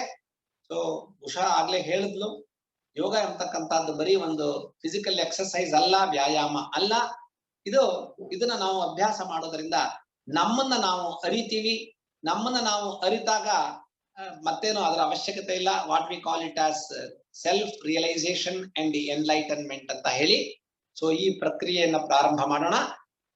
ಪ್ರಾರಂಭ ಮಾಡೋದಕ್ಕೆ ಮೊದಲು ನೇರವಾಗಿ ಕೂತ್ಕೊಳ್ಳಿ. ಎಲ್ರು ನಿಮ್ಮ ಜಾಗದಲ್ಲಿ ಕೂತ್ಕೊಳ್ಳಿ. ಕೆಳಗಡೆ ಕೂರ್ಲಿಕ್ಕೆ ಯಾರಿಗೆ ಸಾಧ್ಯವಾಗಲ್ವೋ ಅವರು ಆರಾಮಾಗಿ ಕುರ್ಚಿ ಮೇಲೆ ಕೂತ್ಕೊಳ್ಬಹುದು. ಯಾವುದೇ ಸ್ಥಿತಿಯಲ್ಲಿ ಕೂತ್ಕೊಳ್ಳಿ. ವಜ್ರಾಸನ ಅಂತಲೇ ಏನಿಲ್ಲ, ಸುಖಾಸನ ಆಗಬಹುದು, ವಜ್ರಾಸನ ಆಗಬಹುದು, ವೀರಾಸನ ಆಗಬಹುದು. ನಿಮ್ಗೆ ಗೊತ್ತಿರ್ತಕ್ಕಂತಹ ಸ್ಥಿತಿಯಲ್ಲಿ ಕೂತ್ಕೊಳ್ಳಿ. ಬೆನ್ನು ನೇರವಾಗಿರಲಿ. ಎಕ್ಸ್ಪ್ಯಾಂಡ್ ದ ಚೆಸ್ಟ್, ಎದೆಯನ್ನ ಸ್ವಲ್ಪ ವಿಸ್ತಾರಗೊಳಿಸಿ. ಭುಜಗಳು ಕೆಳಮುಖವಾಗಿರಲಿ. chin down. Slowly become aware of your breath. ನಿಮ್ಮ ಸಂಪೂರ್ಣ ಗಮನ ನಿಮ್ಮ ಉಸಿರಾಟದ ಮೇಲೆ ಇರಲಿ. ಯಾವುದೇ ಒತ್ತಡ, ಬಿಗಿತ, ಸೆಳೆತ ಬೇಡ. See that your lower back, middle back, lumbar and the neck are on the same line. Relax the whole body from toes to the head. ಸಂಪೂರ್ಣ ಶರೀರವನ್ನ ಅವಲೋಕಿಸಿ ಸಡಿಲಗೊಳಿಸಿ. ಶರೀರವನ್ನ ಸಡಿಲಗೊಳಿಸುವ ದೃಷ್ಟಿಯಿಂದ ದೀರ್ಘವಾದ ಉಸಿರಾಟವನ್ನು ಮಾಡೋಣ. 5 ಬಾರಿ ಟೇಕ್ ಡೀಪ್ ಇನ್ಹಲೇಷನ್ ಅಂಡ್ ಎಕ್ಸಲೇಷನ್. ದೀರ್ಘವಾದ ಉಸಿರಾಟ. Inhale, exhale. ದೀರ್ಘವಾದ ಉಸಿರಾಟವನ್ನು ಮಾಡುವಾಗ bulge your abdomen, expand your chest, raise your collarbone. While exhalation, shrink your abdomen, contract your chest, down your collarbone. ಈ ಪ್ರಕ್ರಿಯೆ ಹಾಗೆ ನಡೀತಾ ಇರಲಿ. ದೀರ್ಘವಾದ ಉಸಿರಾಟವನ್ನು ಮಾಡೋಣ. ಹೊಟ್ಟೆಯನ್ನ ಉಬ್ಬಿಸಿ, ಎದೆಯನ್ನ ವಿಸ್ತಾರಗೊಳಿಸಿ, ಕತ್ತಿನ ಭಾಗವನ್ನ ಮೇಲಕ್ಕೆ ಎತ್ತುವುದರ ಮೂಲಕ ಉಸಿರನ್ನ ಪೂರ್ತಿ ತೆಗೆದುಕೊಳ್ಳೋಣ. ಉಸಿರನ್ನ ಬಿಡುವಾಗ ಹೊಟ್ಟೆಯನ್ನ ತಗ್ಗಿಸಿ, ಎದೆಯ ಭಾಗವನ್ನ ಕುಗ್ಗಿಸಿ, ಕತ್ತಿನ ಭಾಗವನ್ನ ಕೆಳಗಿಳಿಸ್ತಾ ಬನ್ನಿ. ಈ ರೀತಿ ಉಸಿರಾಟವನ್ನ ಮಾಡೋದರಿಂದ ಫುಪ್ಪುಸದ lower, middle and the upper lobes ಎಲ್ಲವೂ ಕೂಡ ನಿಮ್ಮ ಉಸಿರಾಟದ ಪ್ರಕ್ರಿಯೆಯಲ್ಲಿ ಭಾಗವಹಿಸುತ್ತವೆ. ಇದನ್ನ ಗಮನಿಸ್ತಾ ದೀರ್ಘವಾದ ಉಸಿರಾಟವನ್ನ ಮಾಡಿ. Breath is life, life is breath. ಇನ್ನೊಮ್ಮೆ ದೀರ್ಘವಾದ ಉಸಿರಾಟ.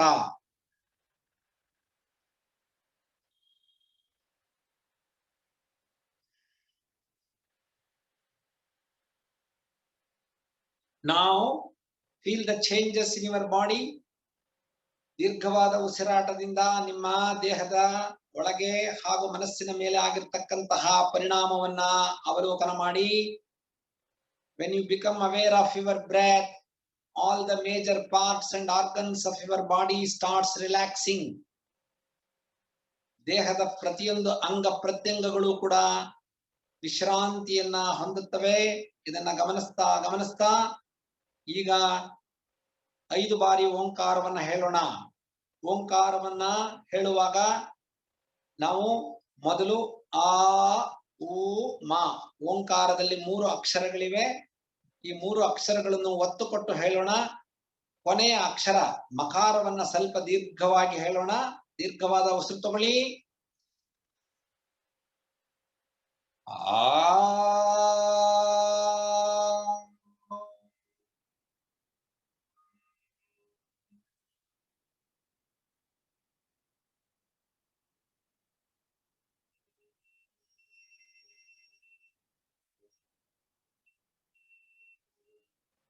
Second round.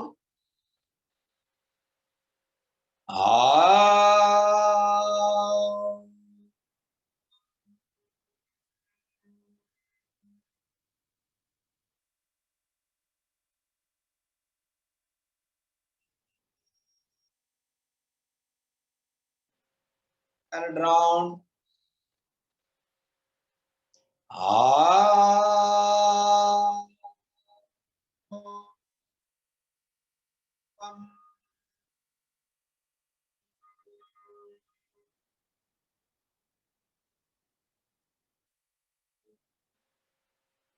Fourth round.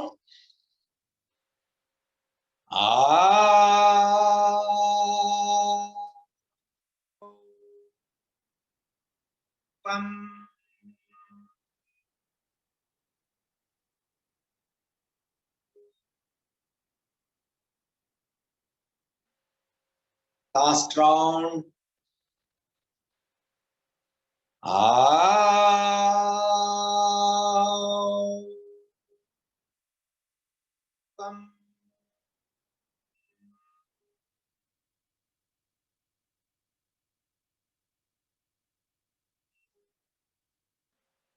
Relax. ಸಂಪೂರ್ಣ ಶರೀರವನ್ನ ಸಡಿಲಗೊಳಿಸಿ. ಯಾವುದೇ ಭಾಗದಲ್ಲೂ ಬಿಗಿತ, ಒತ್ತಡ, ಸೆಳೆತ ಬೇಡ. ಓಂಕಾರದ ಉಚ್ಚಾರಣೆಯಿಂದ ಪ್ರತಿಯೊಂದು ಜೀವಕೋಶಗಳು ಕೂಡ ಉತ್ಸಾಹ ಭರಿತವಾಗಿ ಲವಲವಿಕೆಯಿಂದ ಕೆಲಸ ಮಾಡತಕ್ಕಂತಹ ಕ್ಷಮತೆಯನ್ನು ಹೊಂದುತ್ತವೆ. Each and every parts and cells of your body will be activated, energized, enthusiased, detoxicated. Stiffness, rigidity, painful areas, obstructions, knots, clots, blockages are totally released and relaxed. Feel the effect of the practice. Now, slowly assume namaskara sthiti, salutation gesture. ಈಗ ಮತ್ತೊಮ್ಮೆ ದೀರ್ಘವಾದ ಉಸಿರನ್ನು ತೆಗೆದುಕೊಂಡು ಮತ್ತೊಮ್ಮೆ ಓಂಕಾರವನ್ನ ಹೇಳೋಣ. With little louder but with divinity. And then ಸಹನಾ ಭವತು opening prayer. Take deep breath. ಓ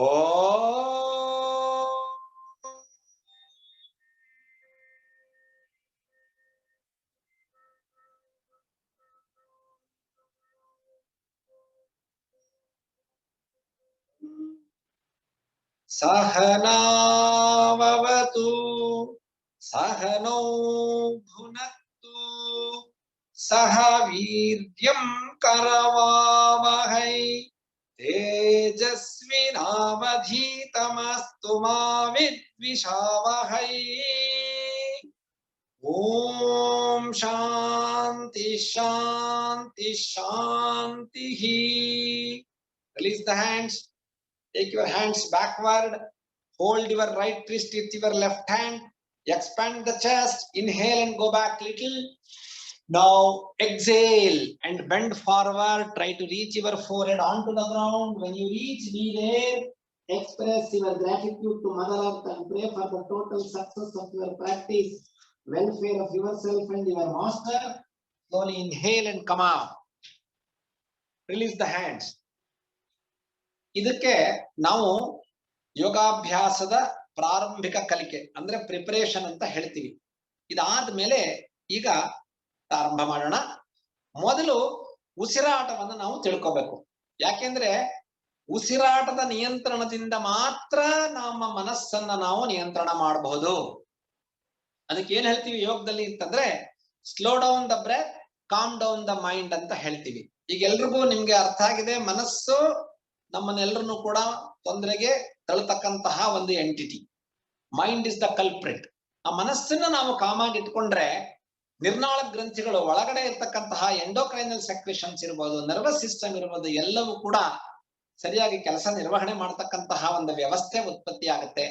ಆ ದೃಷ್ಟಿಯಿಂದ ಮನಸ್ಸನ್ನ ನಿಯಂತ್ರಣ ಮಾಡೋ ದೃಷ್ಟಿಯಿಂದ ನಾವು ಉಸಿರಾಟವನ್ನ ನಿಯಂತ್ರಣ ಮಾಡತಕ್ಕಂತಹದ್ದು ಕಲ್ತ್ಕೋಬೇಕು. Slow down the breath, calm down the mind. Calm down the mind, slow down the breath ಅಂತ ಹೇಳಿ ನಾವು ಹೇಳ್ತೀವಿ. And yoga is an art of expansion ಅಂತ ಹೇಳ್ತೀವಿ. ಅಂದ್ರೆ ಉಸಿರನ್ನ ನಾವು ಎಕ್ಸ್ಪ್ಯಾಂಡ್ ಮಾಡ್ಬೇಕು. ಸೊ ಈ ದೃಷ್ಟಿ ಒಳಗೆ ನಮ್ಮ ಲಂಗ್ಸ್ಗೆ ಅಂದ್ರೆ ಅದ್ರ ಬಗ್ಗೆ ಸ್ವಲ್ಪ ತಿಳ್ಕೊಳ್ಳೋದು ಕೂಡ ಅವಶ್ಯಕತೆ ಇದೆ. 2 ಫುಫುಸಗಳಿವೆ, ಒಂದು ಬಲಗಡೆ ಒಂದು ಎಡಗಡೆ. ಈ ಬಲಗಡೆ ಒಳಗೆ 3 ಲೋಬ್ಸ್ ಬರುತ್ತೆ, lower lobes, middle lobes, upper lobes ಅಂತ ಹೇಳಿ. ಎಡಗಡೆ ಒಳಗಿರ್ತಕ್ಕಂಥದ್ರಲ್ಲಿ 2 ಲೋಬ್ಸ್ ಅಂದ್ರೆ lower lobe and upper lobe. ಮಧ್ಯಭಾಗದಲ್ಲಿ ಹೃದಯ ಸೇರ್ಕೊಂಡಿರೋದ್ರಿಂದ ಒಂದು ಮಿಸ್ಸಿಂಗ್. ಈ ಒಂದೊಂದು ಲೋಬ್ಸ್ ಅಂತ ಏನ್ ಹೇಳ್ತೀವಿ, ಅದರಲ್ಲಿ 3 ಕಂಪಾರ್ಟ್ಮೆಂಟ್ಸ್ ಇದೆ. Lower segment, middle segment, upper segment ಅಂತ. ಅಂದ್ರೆ ಬಲಗಡೆ 9, ಎಡಗಡೆ ಒಳಗೆ 6. ಈ 15 ಕಂಪಾರ್ಟ್ಮೆಂಟ್ಸ್ ಇದೆ, ರೂಮ್ ತರಹ. ನಾವು ಯೋಗಾಭ್ಯಾಸವನ್ನ ಮಾಡುವವರನ್ನ ಬಿಟ್ಟು ಬೇರೆಯವರ ಲಂಗ್ ಕೆಪಾಸಿಟಿ ಪತ್ತೆ ಮಾಡಿದ್ರೆ they use only about 60 to 70% of the lung capacity. So ನಿಮ್ ಕೆಪಾಸಿಟಿನೇ 40-50% ಆದಾಗ ಇನ್ನು ರೋಗ ನಿರೋಧಕ ಶಕ್ತಿ, ಇನ್ನು ಸಾರ್ಸು, ಅದೇ ಈ ಕೋವಿಡ್ ನ ಪ್ರಿವೆಂಟ್ ಮಾಡೋದಕ್ಕೆ ನಮ್ಮ ಲಂಗ್ಸ್ ನ ನಾವು ತಯಾರು ಮಾಡೋದು ಹೇಗೆ? ಅದಕ್ಕೆ ಪ್ರಾಣಾಯಾಮ ಮಾಡಬೇಕು, ಲಂಗ್ ಎಕ್ಸರ್ಸೈಸ್ ಮಾಡಬೇಕು, ಪ್ರತಿನಿತ್ಯ ವ್ಯಾಯಾಮ ಮಾಡಬೇಕು ಅಂತಕ್ಕಂಥದ್ದು. ಈ ಲಂಗ್ಸ್ ನಲ್ಲಿ ಇನ್ನೂ ಒಂದಿದೆ, ಅಪೆಕ್ಸ್ ಅಂತ ಇದೆ ಈ ಟಾಪ್ ನಲ್ಲಿ. ಅದು it is called as dead area ಅಂತ ಹೇಳ್ತೀವಿ. ಅದನ್ನ ಯಾರು ನಾವು ಉಪಯೋಗನೆ ಮಾಡೋದಿಲ್ಲ. ದೇಹದಲ್ಲಿ ಕೆಲವು ಭಾಗಗಳಿದೆ, ಹೊಟ್ಟೆ ಒಳಗೆ ಒಂದು ಅಪೆಂಡಿಕ್ಸ್ ಇದೆ, ಲಂಗ್ಸ್ ಅಲ್ಲಿ ಅಪೆಕ್ಸ್ ಇದೆ. ಇವುಗಳನ್ನ ನಾವು ಉಪಯೋಗನೆ ಮಾಡೋದಿಲ್ಲ. ಯಾರು ಯೋಗಾಭ್ಯಾಸ ಮಾಡ್ತಾರೆ ಅವರು ಮಾತ್ರ ಮಾಡ್ತಾರೆ, ಅವರಲ್ಲಿ ಮಾತ್ರ ಈ ಭಾಗಗಳು ಉಪಯೋಗಕ್ಕೆ ಬರುತ್ತವೆ. ಆದ್ರಿಂದ ನಾವು ಈ ಲಂಗ್ಸ್ ಬಗ್ಗೆ, ಲಂಗ್ಸ್ ನ ಆಕ್ಟಿವೇಟ್ ಮಾಡೋ ದೃಷ್ಟಿಯಿಂದ ಎಕ್ಸರ್ಸೈಸ್ ನ ಕೆಲವನ್ನ ಮಾಡೋಣ.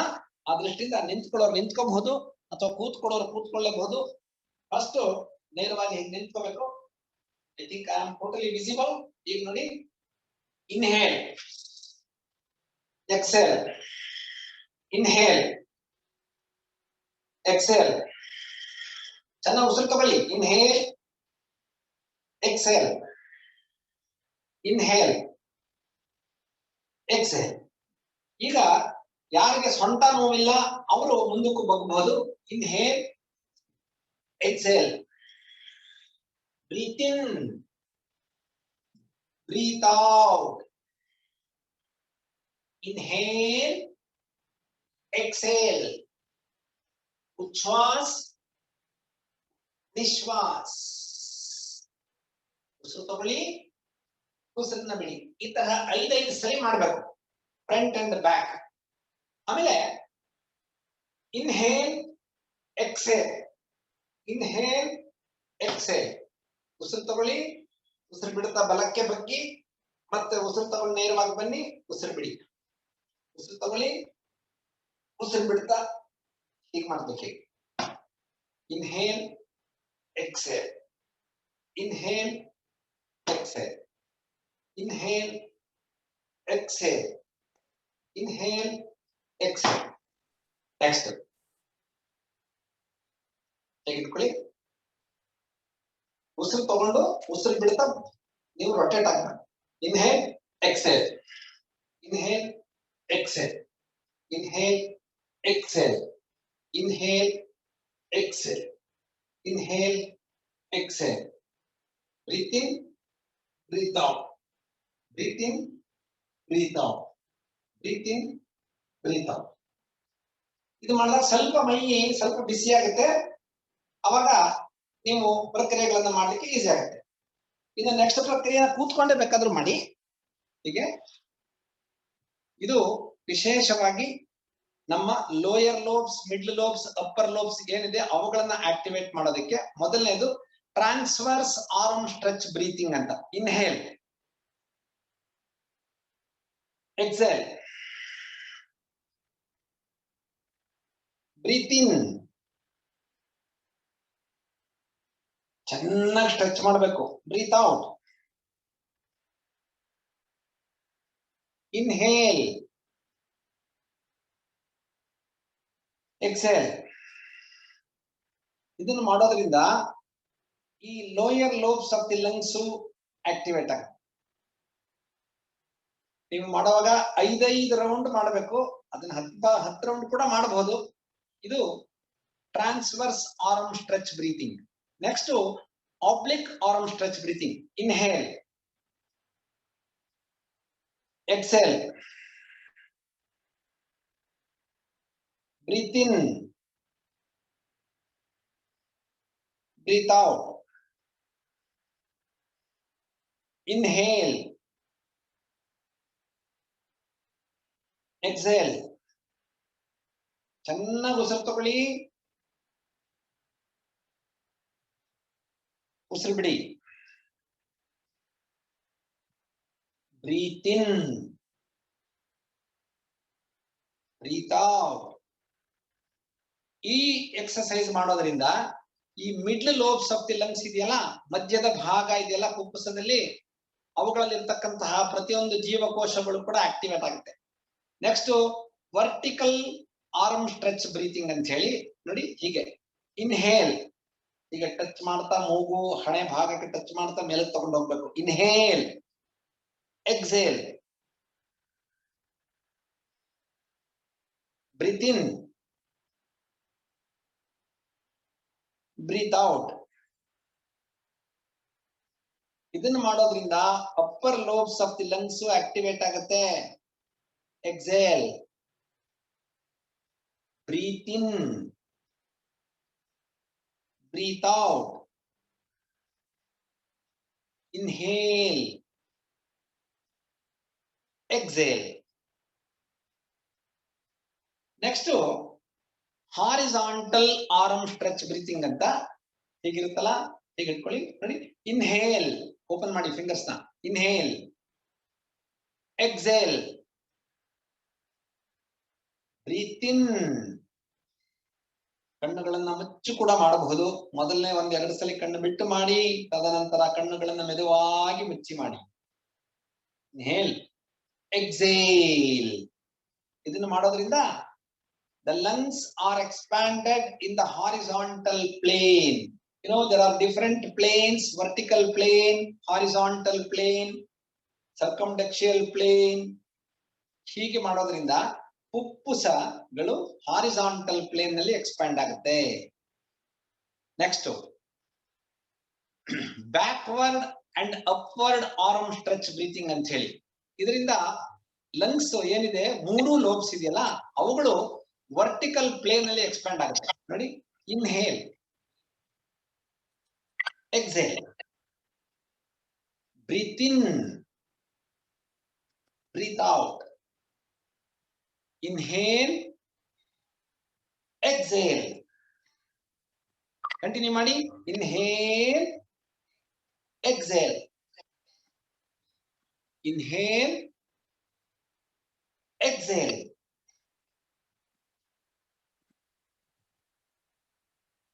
ಇನ್ನು ಸೈಡ್ ವರ್ಡ್ ಅಂದ್ರೆ ಈ ಲಂಗ್ಸಿನ ಈ ಹೊರಭಾಗ ಇದೆಯಲ್ಲ, ಫ್ಲಾಂಕ್ಸ್ ಅಂತ ಹೇಳ್ತೀವಿ, ಅವುಗಳನ್ನ ಆಕ್ಟಿವೇಟ್ ಮಾಡೋ ದೃಷ್ಟಿಯಿಂದ ಎಡಗೈಯನ್ನ ಬಲಮಂಡಿ ಮೇಲೆ ಇಟ್ಕೋಬೇಕು. ಇದನ್ನ ಇನ್ಹೇಲ್, ಈಗ ಎಡಕ್ಕೆ ಬಗ್ಬೇಕು. Exhale, inhale, exhale. ಈಗ ಮತ್ತೆ ಬಲಗೈಯನ್ನ ಎಡಮಂಡಿ ಮೇಲೆ ಇಟ್ಕೋಬೇಕು. Inhale, exhale, inhale, exhale, breathe in, breathe out, inhale, exhale, ಮತ್ತೆ inhale, exhale, inhale, exhale. So ಈ ರೀತಿಯಾಗಿ ನೀವು ಮನೆಯಲ್ಲೇ ಮಾಡುವಾಗ 5 ಸಲ 10 ಸಲ ಎಲ್ಲ ಮಾಡಿ. ಇದನ್ನ ಮಾಡೋದ್ರಿಂದ ಏನಾಗುತ್ತೆ ಅಂದ್ರೆ ಈ ಸೈಡ್ಸ್ ಇದೆಯಲ್ಲ, ಔಟರ್ ಫ್ಲಾಂಕ್ಸ್ ಅಂತ ಹೇಳ್ತೀವಲ್ಲ, ಅವುಗಳು ಕೂಡ ಎಕ್ಸ್ಪ್ಯಾಂಡ್ ಆಗುತ್ತೆ.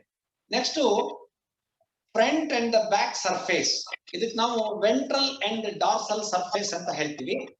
ಅವುಗಳನ್ನ ಆಕ್ಟಿವೇಟ್ ಮಾಡೋ ದೃಷ್ಟಿಯಿಂದ ಹೀಗೆ ಕೈನ ಎತ್ತಿ ಇನ್ಹೇಲ್, ಎಕ್ಸೇಲ್, ಮುಂದಕ್ಕೆ ಬಗ್ತಾ ಎಕ್ಸೇಲ್, ಎಕ್ಸೇಲ್, ಎಕ್ಸೇಲ್ ಎಲ್ಲ ಟಚ್ ಮಾಡಬೇಕು ಹಣೆನ. ಮತ್ತೆ inhale, exhale, breathe in, breathe out, inhale, exhale. So ಇದನ್ನು ಮಾಡೋದ್ರಿಂದ ಏನಾಗುತ್ತೆ, ನಮ್ಮ ಫುಪ್ಪುಸದ ಫ್ರಂಟ್ ಅಂಡ್ ಬ್ಯಾಕ್ ಏನದು ಸರ್ಫೇಸ್ ಅಂತ ಹೇಳ್ತೀವಿ, ಅವುಗಳು ಎಕ್ಸ್ಪ್ಯಾಂಡ್ ಆಗುತ್ತೆ, ಆಕ್ಟಿವೇಟ್ ಆಗುತ್ತೆ. ನೆಕ್ಸ್ಟ್ ಸರ್ಕಮ್ಡಕ್ಷಿಯಲ್, ಇದು ಟ್ವಿಸ್ಟಿಂಗ್ ಹೀಗಿರುತ್ತಲ್ಲ. Inhale, exhale, inhale, exhale, inhale, exhale, breathe in, breathe out, inhale, exhale, inhale, exhale, inhale, exhale, relax. ಅಂದ್ರೆ transverse arm stretch breathing, oblique arm stretch breathing, vertical arm stretch breathing, horizontal arm stretch breathing, backward and vertical arm stretch breathing, sideward arm stretch breathing, okay, sideward arm stretch breathing, backward and frontward arm stretch breathing. ಅದು ಹೀಗೆ inhale, exhale, last ಅಲ್ಲಿ twisting. So ಈ 8 ಪ್ರಕ್ರಿಯೆಗಳನ್ನ ಮಾಡಿದ್ರೆ ನಮ್ಮ lungs ಏನಿದೆ ಅದರ ಪ್ರತಿಯೊಂದು ಜೀವಕೋಶಗಳು ಕೂಡ ಆಕ್ಟಿವ್ ಆಗಕ್ಕೆ ಶುರುವಾಗುತ್ತೆ. ಇದನ್ನ ಪ್ರತಿನಿತ್ಯ ಮಾಡಬೇಕು. ಇದನ್ನ ನೀವೇ ಒಬ್ಬರೇ ಮಾಡುವಾಗ ಒಂದು 5 ನಿಮಿಷದಲ್ಲಿ ಇದನ್ನ ಮಾಡಬಹುದು. ಇದು ನಿಂತ್ಕೊಂಡು ಕೂಡ ಮಾಡಬಹುದು. ಅದನ್ನು ಒಂದ್ಸಲಿ ಜಸ್ಟ್ ಒಂದ್ ರೌಂಡ್ ನೋಡ್ಕೊಳ್ಳಿ ಹೇಗೆ ಮಾಡಬಹುದು ಅಂತ. 2 ಕಾಲುಗಳ ಮಧ್ಯೆ ಸ್ವಲ್ಪ ಅಂತರ ಇರಲಿ. ಇದರಲ್ಲಿ ನೋಡಿ, inhale exhale, inhale exhale, breathe in breathe out, inhale exhale. ಇಲ್ಲಿ ವರ್ಟಿಕಲ್, ಇಲ್ಲಿ ಬ್ಯಾಕ್ವರ್ಡ್ ಅಂಡ್ ವರ್ಟಿಕಲ್ ಮಾಡುವಾಗ ಇದರಲ್ಲಿ ಹೀಗೆ ಹೀಲ್ಸ್ ಅನ್ನ ರೈಸ್ ಮಾಡಬೇಕು. Inhale exhale, breathe in breathe out, inhale exhale. Sideward ಮಾಡುವಾಗ inhale exhale, inhale exhale, breathe in breathe out, inhale exhale, inhale exhale, inhale exhale. ಇದು backward and forward ಮಾಡುವಾಗ ನೋಡಿ, inhale exhale, inhale exhale. ಯಾರಿಗೆ ಸೊಂಟ ನೋವಿದೆ ಅವರುಗಳು ಇದನ್ನ forward bending ಮಾಡಬಾರದು, ಅದು ಗಮನ ಇಟ್ಕೊಳ್ಳಿ, ಅದು ಬಹುಮುಖ್ಯ. ಕೊನೆಯದು twisting. Inhale exhale, inhale exhale, inhale exhale, inhale exhale, inhale exhale. So ಇವುಗಳನ್ನ ಮಾಡೋದ್ರಿಂದ ಪ್ರತಿಯೊಂದು ಜೀವಕೋಶಗಳು ಕೂಡ ಆಕ್ಟಿವೇಟ್ ಆಗುತ್ತೆ. ಆಮೇಲೆ ಯಾರಿಗೆ ಸ್ವಲ್ಪ ಇನ್ನು ಡೈನಮಿಕ್ ಎಕ್ಸರ್ಸೈಸ್ ಮಾಡಬೇಕು ಅಂದವರು ಇದನ್ನ ಸ್ವಲ್ಪ ಸ್ಪೀಡ್ ಆಗಿ ಮಾಡಬಹುದು. ಕೆಲವನ್ನ ನೋಡಿ, inhale exhale, inhale exhale, inhale exhale, inhale exhale, inhale exhale.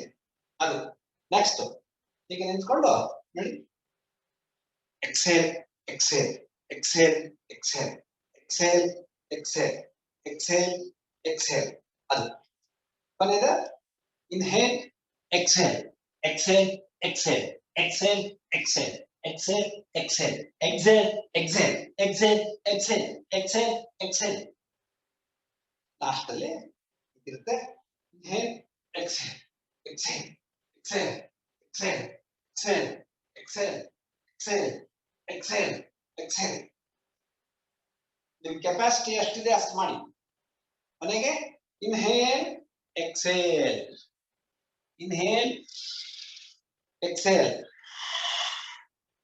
inhale exhale, inhale exhale. ಇನ್ನು ಸ್ವಲ್ಪ ಭುಜಗಳಿಗೆ ನಾವು ವ್ಯಾಯಾಮ ಮಾಡಿದ್ರೆ ಈ ಕರೆಸ್ಪಾಂಡಿಂಗ್ ಮಸಲ್ಸ್ ಎಲ್ಲ ಕೂಡ ಎಕ್ಸ್ಪಾಂಡ್ ಆಗುತ್ತೆ. Inhale exhale, inhale exhale, inhale exhale. Reverse.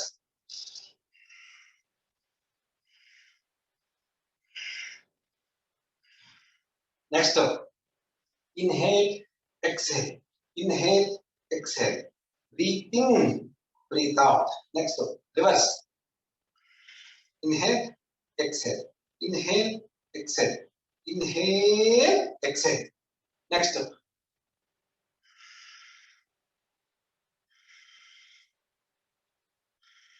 reverse.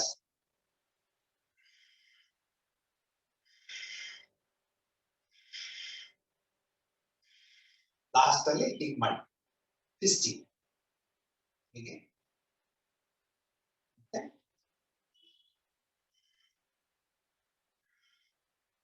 ಸ್ವಲ್ಪ ಸೊಂಟನು ಕೂಡ ತಿರುಗಿಸಿ. ಎಲ್ಲೆಲ್ಲಿ ರೊಟೇಷನ್ ಬರುತ್ತೆ ಅಲ್ಲಿ half A circle inhalation, half A circle ಎಕ್ಸಲೇಷನ್. Next ಮಂಡಿ ರೊಟೇಷನ್, ಎರಡು ಮೀಡಿಯಲ್ ಅಂಡ್ ಲ್ಯಾಟರಲ್ ಅಂತ ಹೇಳ್ತೀವಿ. ಹೀಗೆ ಪ್ರೊಟೆಕ್ಟ್ ಮಾಡ್ತಕ್ಕಂಥದ್ದು. ಲಾಸ್ಟ್ ಅಲ್ಲಿ ಬೇಕಾದ್ರೆ ಸ್ವಲ್ಪ ಕಾಲುಗಳನ್ನು ಸ್ವಲ್ಪ ಕಾಣಿಸ್ಬೇಕು. Inhale exhale, inhale exhale, inhale exhale, inhale exhale, inhale exhale, inhale exhale. Last ಅಲ್ಲಿ ನಿಂತ್ಕೊಂಡು ಚೆನ್ನಾಗಿ 1 ನಿಮಿಷ ಕಣ್ಣು ಮುಚ್ಕೊಂಡು ನಿಂತ್ಕೊಳ್ಳಿ. ಸ್ಟ್ರೆಚ್ ಮಾಡ್ತಾ ಇರಿ, ರಿಲ್ಯಾಕ್ಸ್ ಮಾಡಿ.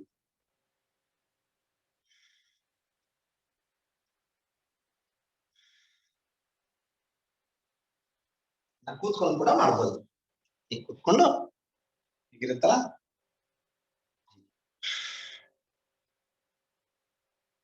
ಲಂಗ್ಸ್ ವರ್ಟಿಕಲ್ ಆಗಿ ತುಂಬಾ ಚೆನ್ನಾಗಿ ಎಕ್ಸ್ಪ್ಯಾಂಡ್ ಆಗುತ್ತೆ ಇದೆಲ್ಲ ಮಾಡೋದು.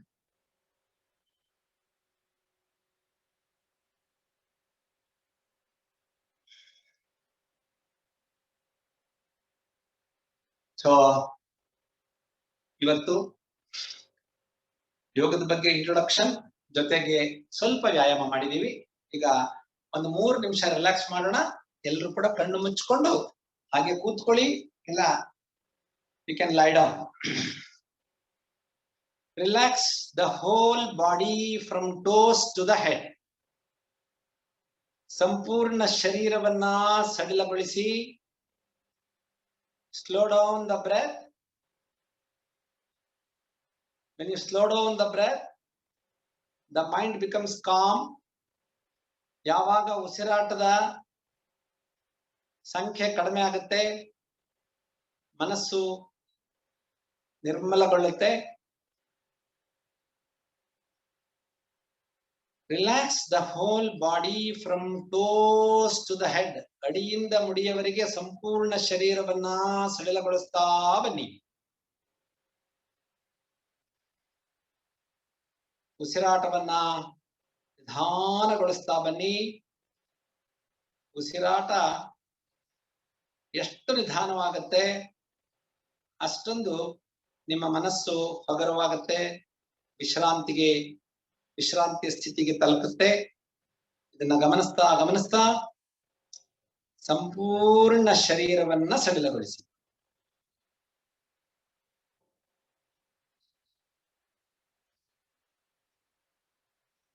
ನಿಮ್ಮ ಮನಸ್ಸು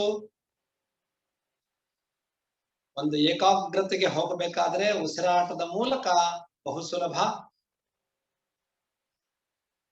Just watch your breath, move along the path of your breath, relax the whole body, go into deeper and deeper state of silence, because silence is our real nature, silence is happiness, and silence is bliss.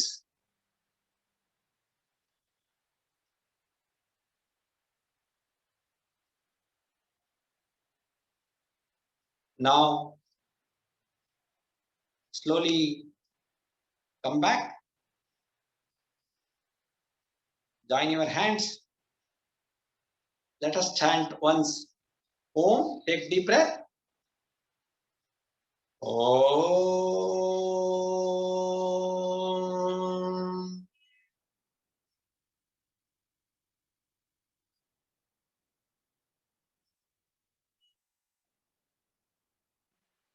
सर्वे भवन्तु सुखिनः, सर्वे सन्तु निरामयाः, सर्वे भद्राणि पश्यन्तु, मा कश्चित् दुःखभाग् भवेत्. ओम शांति शांति शांति. Release the hands. Take the hands backward. Inhale, go back. Now exhale, bend forward. Try to reach your forehead onto the ground. When you reach, be there. Express your gratitude to Mother Earth and pray for the total health, happiness and prosperity for whole of the creation with no caste, cadre, religion, race. So inhale and come up. Release the hands. Rub the palms. Apply the heat generated to your forehead, eyes, cheeks, chin. Give a gentle massage. When it is comfortable to you, gently open your eyes. Say Jai Gurudev. ಕಾರ್ಯಕ್ರಮದ ಕೊನೆಯ ಘಟ್ಟ. ಎಲ್ಲರಿಗೂ ವಂದನೆಗಳನ್ನ ಸಲ್ಲಿಸುವಂತಹ ಒಂದು ವಾಡಿಕೆ ಮತ್ತು ಕಾರ್ಯಕ್ರಮ. ಅದನ್ನ ಶಾರದಾ ಮುರಳಿ ಅವರು ಮಾಡ್ಬೇಕು ಅಂತ ಹೇಳಿ ಅವ್ರನ್ನ ನಾನು ಈ ವೇದಿಕೆಗೆ ಆಹ್ವಾನಿಸ್ತೇನೆ. ಎಲ್ಲಾ ಸಹೃದಯರಿಗೂ ನಮಸ್ಕಾರ. ತಮ್ಮ ತಮ್ಮ ಮನೆಯಲ್ಲಿಯೇ ಇದ್ದು ಈ ಕಾರ್ಯಕ್ರಮವನ್ನು ಆಸ್ವಾದಿಸುತ್ತಿರುವ ನಮ್ಮ ಕುಟುಂಬದ ಎಲ್ಲಾ ಬಂಧು ಬಾಂಧವರಿಗೆ ಮುಂಜಾನೆಯ ಶುಭಾಶಯಗಳು. ಈ ಕಾರ್ಯಕ್ರಮದ 2ನೇ ದಿನವಾದ ಇಂದು ನಿಮ್ಮೆಲ್ಲರ ಅಚ್ಚುಮೆಚ್ಚಿನ ಪ್ರೀತಿಪಾತ್ರರಾದ ನಮ್ಮ ಕುಟುಂಬದ ಹಿರಿಯ ವೈದ್ಯರಲ್ಲೊಬ್ಬರಾದ ಡಾಕ್ಟರ್ ರಾಮಕೃಷ್ಣರವರು ತಮ್ಮ ಅತ್ಯಮೂಲ್ಯವಾದ ಸಮಯವನ್ನು ನಮಗಾಗಿ ನೀಡಿ ನಮ್ಮೆಲ್ಲರಿಗೂ ಯೋಗದ ಪ್ರಾಮುಖ್ಯತೆ ಹಾಗೂ ಯೋಗಾಭ್ಯಾಸವನ್ನು ನಮ್ಮ ಜೀವನ ಶೈಲಿಯಲ್ಲಿ ಅಳವಡಿಸಿಕೊಳ್ಳುವುದರಿಂದ ನಮಗಾಗುವ ಅನುಕೂಲಗಳ ಬಗ್ಗೆ ಅತ್ಯುತ್ತಮ ಮಾಹಿತಿಯನ್ನು ನೀಡಿದ್ದಾರೆ. ಹಾಗೆಯೇ ರೋಗ ನಿರೋಧಕ ಶಕ್ತಿಯನ್ನು ವೃದ್ಧಿಸಿಕೊಳ್ಳಲು ಅನುಕೂಲವಾಗುವ ಕೆಲವು ಉಪಯುಕ್ತ ಯೋಗಾಸನಗಳನ್ನು ನಮ್ಮಿಂದ ಮಾಡಿಸಿ ಅದರಿಂದಾಗುವ ಆನಂದವನ್ನು ಸಂತೋಷವನ್ನು ಅನುಭವಿಸಲು ಅನುವು ಮಾಡಿಕೊಟ್ಟಿದ್ದಾರೆ. ಹಾಗೆಯೇ ಯೋಗ ನಮ್ಮ ಜೊತೆ ಇದ್ದರೆ ಯಾವುದೇ ರೀತಿಯ ರೋಗಗಳಿಗೆ ಹೆದರಬೇಕಿಲ್ಲ ಎಂಬುದನ್ನು ತಿಳಿಸಿ ನಮ್ಮೆಲ್ಲರಿಗೂ ಧೈರ್ಯ ತುಂಬಿದ ಶ್ರೀಯುತರಿಗೆ ಅನಂತ ಧನ್ಯವಾದಗಳನ್ನು ತಿಳಿಸುತ್ತೇನೆ. ನಮ್ಮ ವಠಾರದ ಪರವಾಗಿ ನಾವು ತುಂಬಾ ಸಂತೋಷವನ್ನು ವ್ಯಕ್ತಪಡಿಸುತ್ತಿದ್ದೇವೆ ಹಾಗೂ ಧನ್ಯವಾದಗಳನ್ನು ತಿಳಿಸುತ್ತಿದ್ದೇವೆ. ಹಾಗೆಯೇ ಇಂದಿನ ಕಾರ್ಯಕ್ರಮದ ಯಶಸ್ಸಿಗೆ ಕಾರಣಕರ್ತರಾದ ಸ್ವಯಂ ಸೇವಕರಿಗೂ ಆಡಳಿತ ವರ್ಗದವರಿಗೂ ಹಾಗೂ ತಮ್ಮೆಲ್ಲರಿಗೂ ವಂದನೆಗಳು. ನಾಳಿನ ಕಾರ್ಯಕ್ರಮವನ್ನು ಎಲ್ಲರೂ ತಪ್ಪದೆ ಭಾಗವಹಿಸಬೇಕೆಂದು ವಿನಂತಿಸಿಕೊಳ್ಳುತ್ತಿದ್ದೇನೆ. ವಂದನೆಗಳು. ಜೈ ಹಿಂದ್. ಲಕ್ಷ್ಮೀಶ, ನಾಳೆ ಪ್ರೋಗ್ರಾಮ್ ಹೇಳ್ತೀನಿ.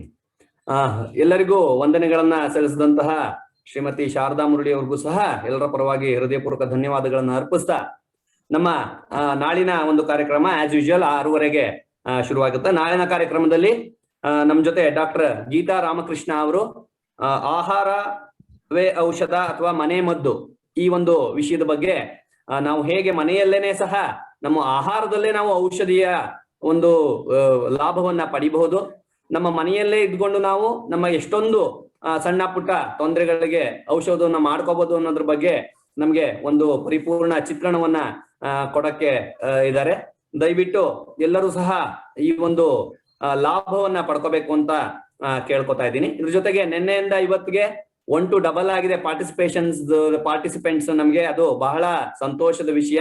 ನಿನ್ನೆ ಒಂದು 35 ಸಿಸ್ಟಮ್ ಅಲ್ಲಿ ಲಾಗಿನ್ ಆಗಿತ್ತು. ಜೊತೆಗೆ ಅವ್ರ ಜೊತೆ 2-3 ಜನ ಸೇರಿ ಒಂದು 60ರಿಂದ 70 ಜನ ಪಾರ್ಟಿಸಿಪೆಂಟ್ಸ್ ಇದ್ರು. ಇವತ್ತು 62 ಸಿಸ್ಟಮ್ ಅಲ್ಲಿ ಲಾಗಿನ್ ಆಗಿದೆ. ನನ್ನ ಪ್ರಕಾರ ಹತ್ತಿರ ಒಂದು 100 ಮುಟ್ಟಿರ್ಬೋದು ನಮ್ಮ ಪಾರ್ಟಿಸಿಪೆಂಟ್ಸ್ ಅಂತ ನಾನು ಅನ್ಕೋತೀನಿ. ನಿಜವಾಗ್ಲೂ ಖುಷಿ ಆಗುತ್ತೆ. ಇನ್ನೂ ಹೆಚ್ಚಿನ ಜನಕ್ಕೆ ಇದ್ರ ಬಗ್ಗೆ ಎಜುಕೇಟ್ ಮಾಡೋಣ, ನಾವು ಹೆಚ್ಚಿನ ಪಾರ್ಟಿಸಿಪೇಷನ್ ಆಗ್ಲಿ ಅಂತ ಕೇಳ್ಕೊತಾ ನಮ್ಮ ಇಂದಿನ ಈ ಒಂದು ಕಾರ್ಯಕ್ರಮವನ್ನ ಶಾಂತಿ ಮಂತ್ರದ ಮೂಲಕ ಇಲ್ಲಿಗೆ ಕೊನೆ ಮಾಡೋಣ.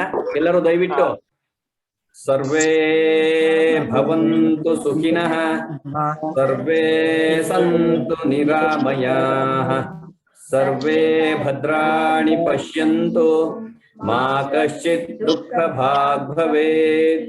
ಓಂ ಶಾಂತಿ ಶಾಂತಿ ಶಾಂತಿ.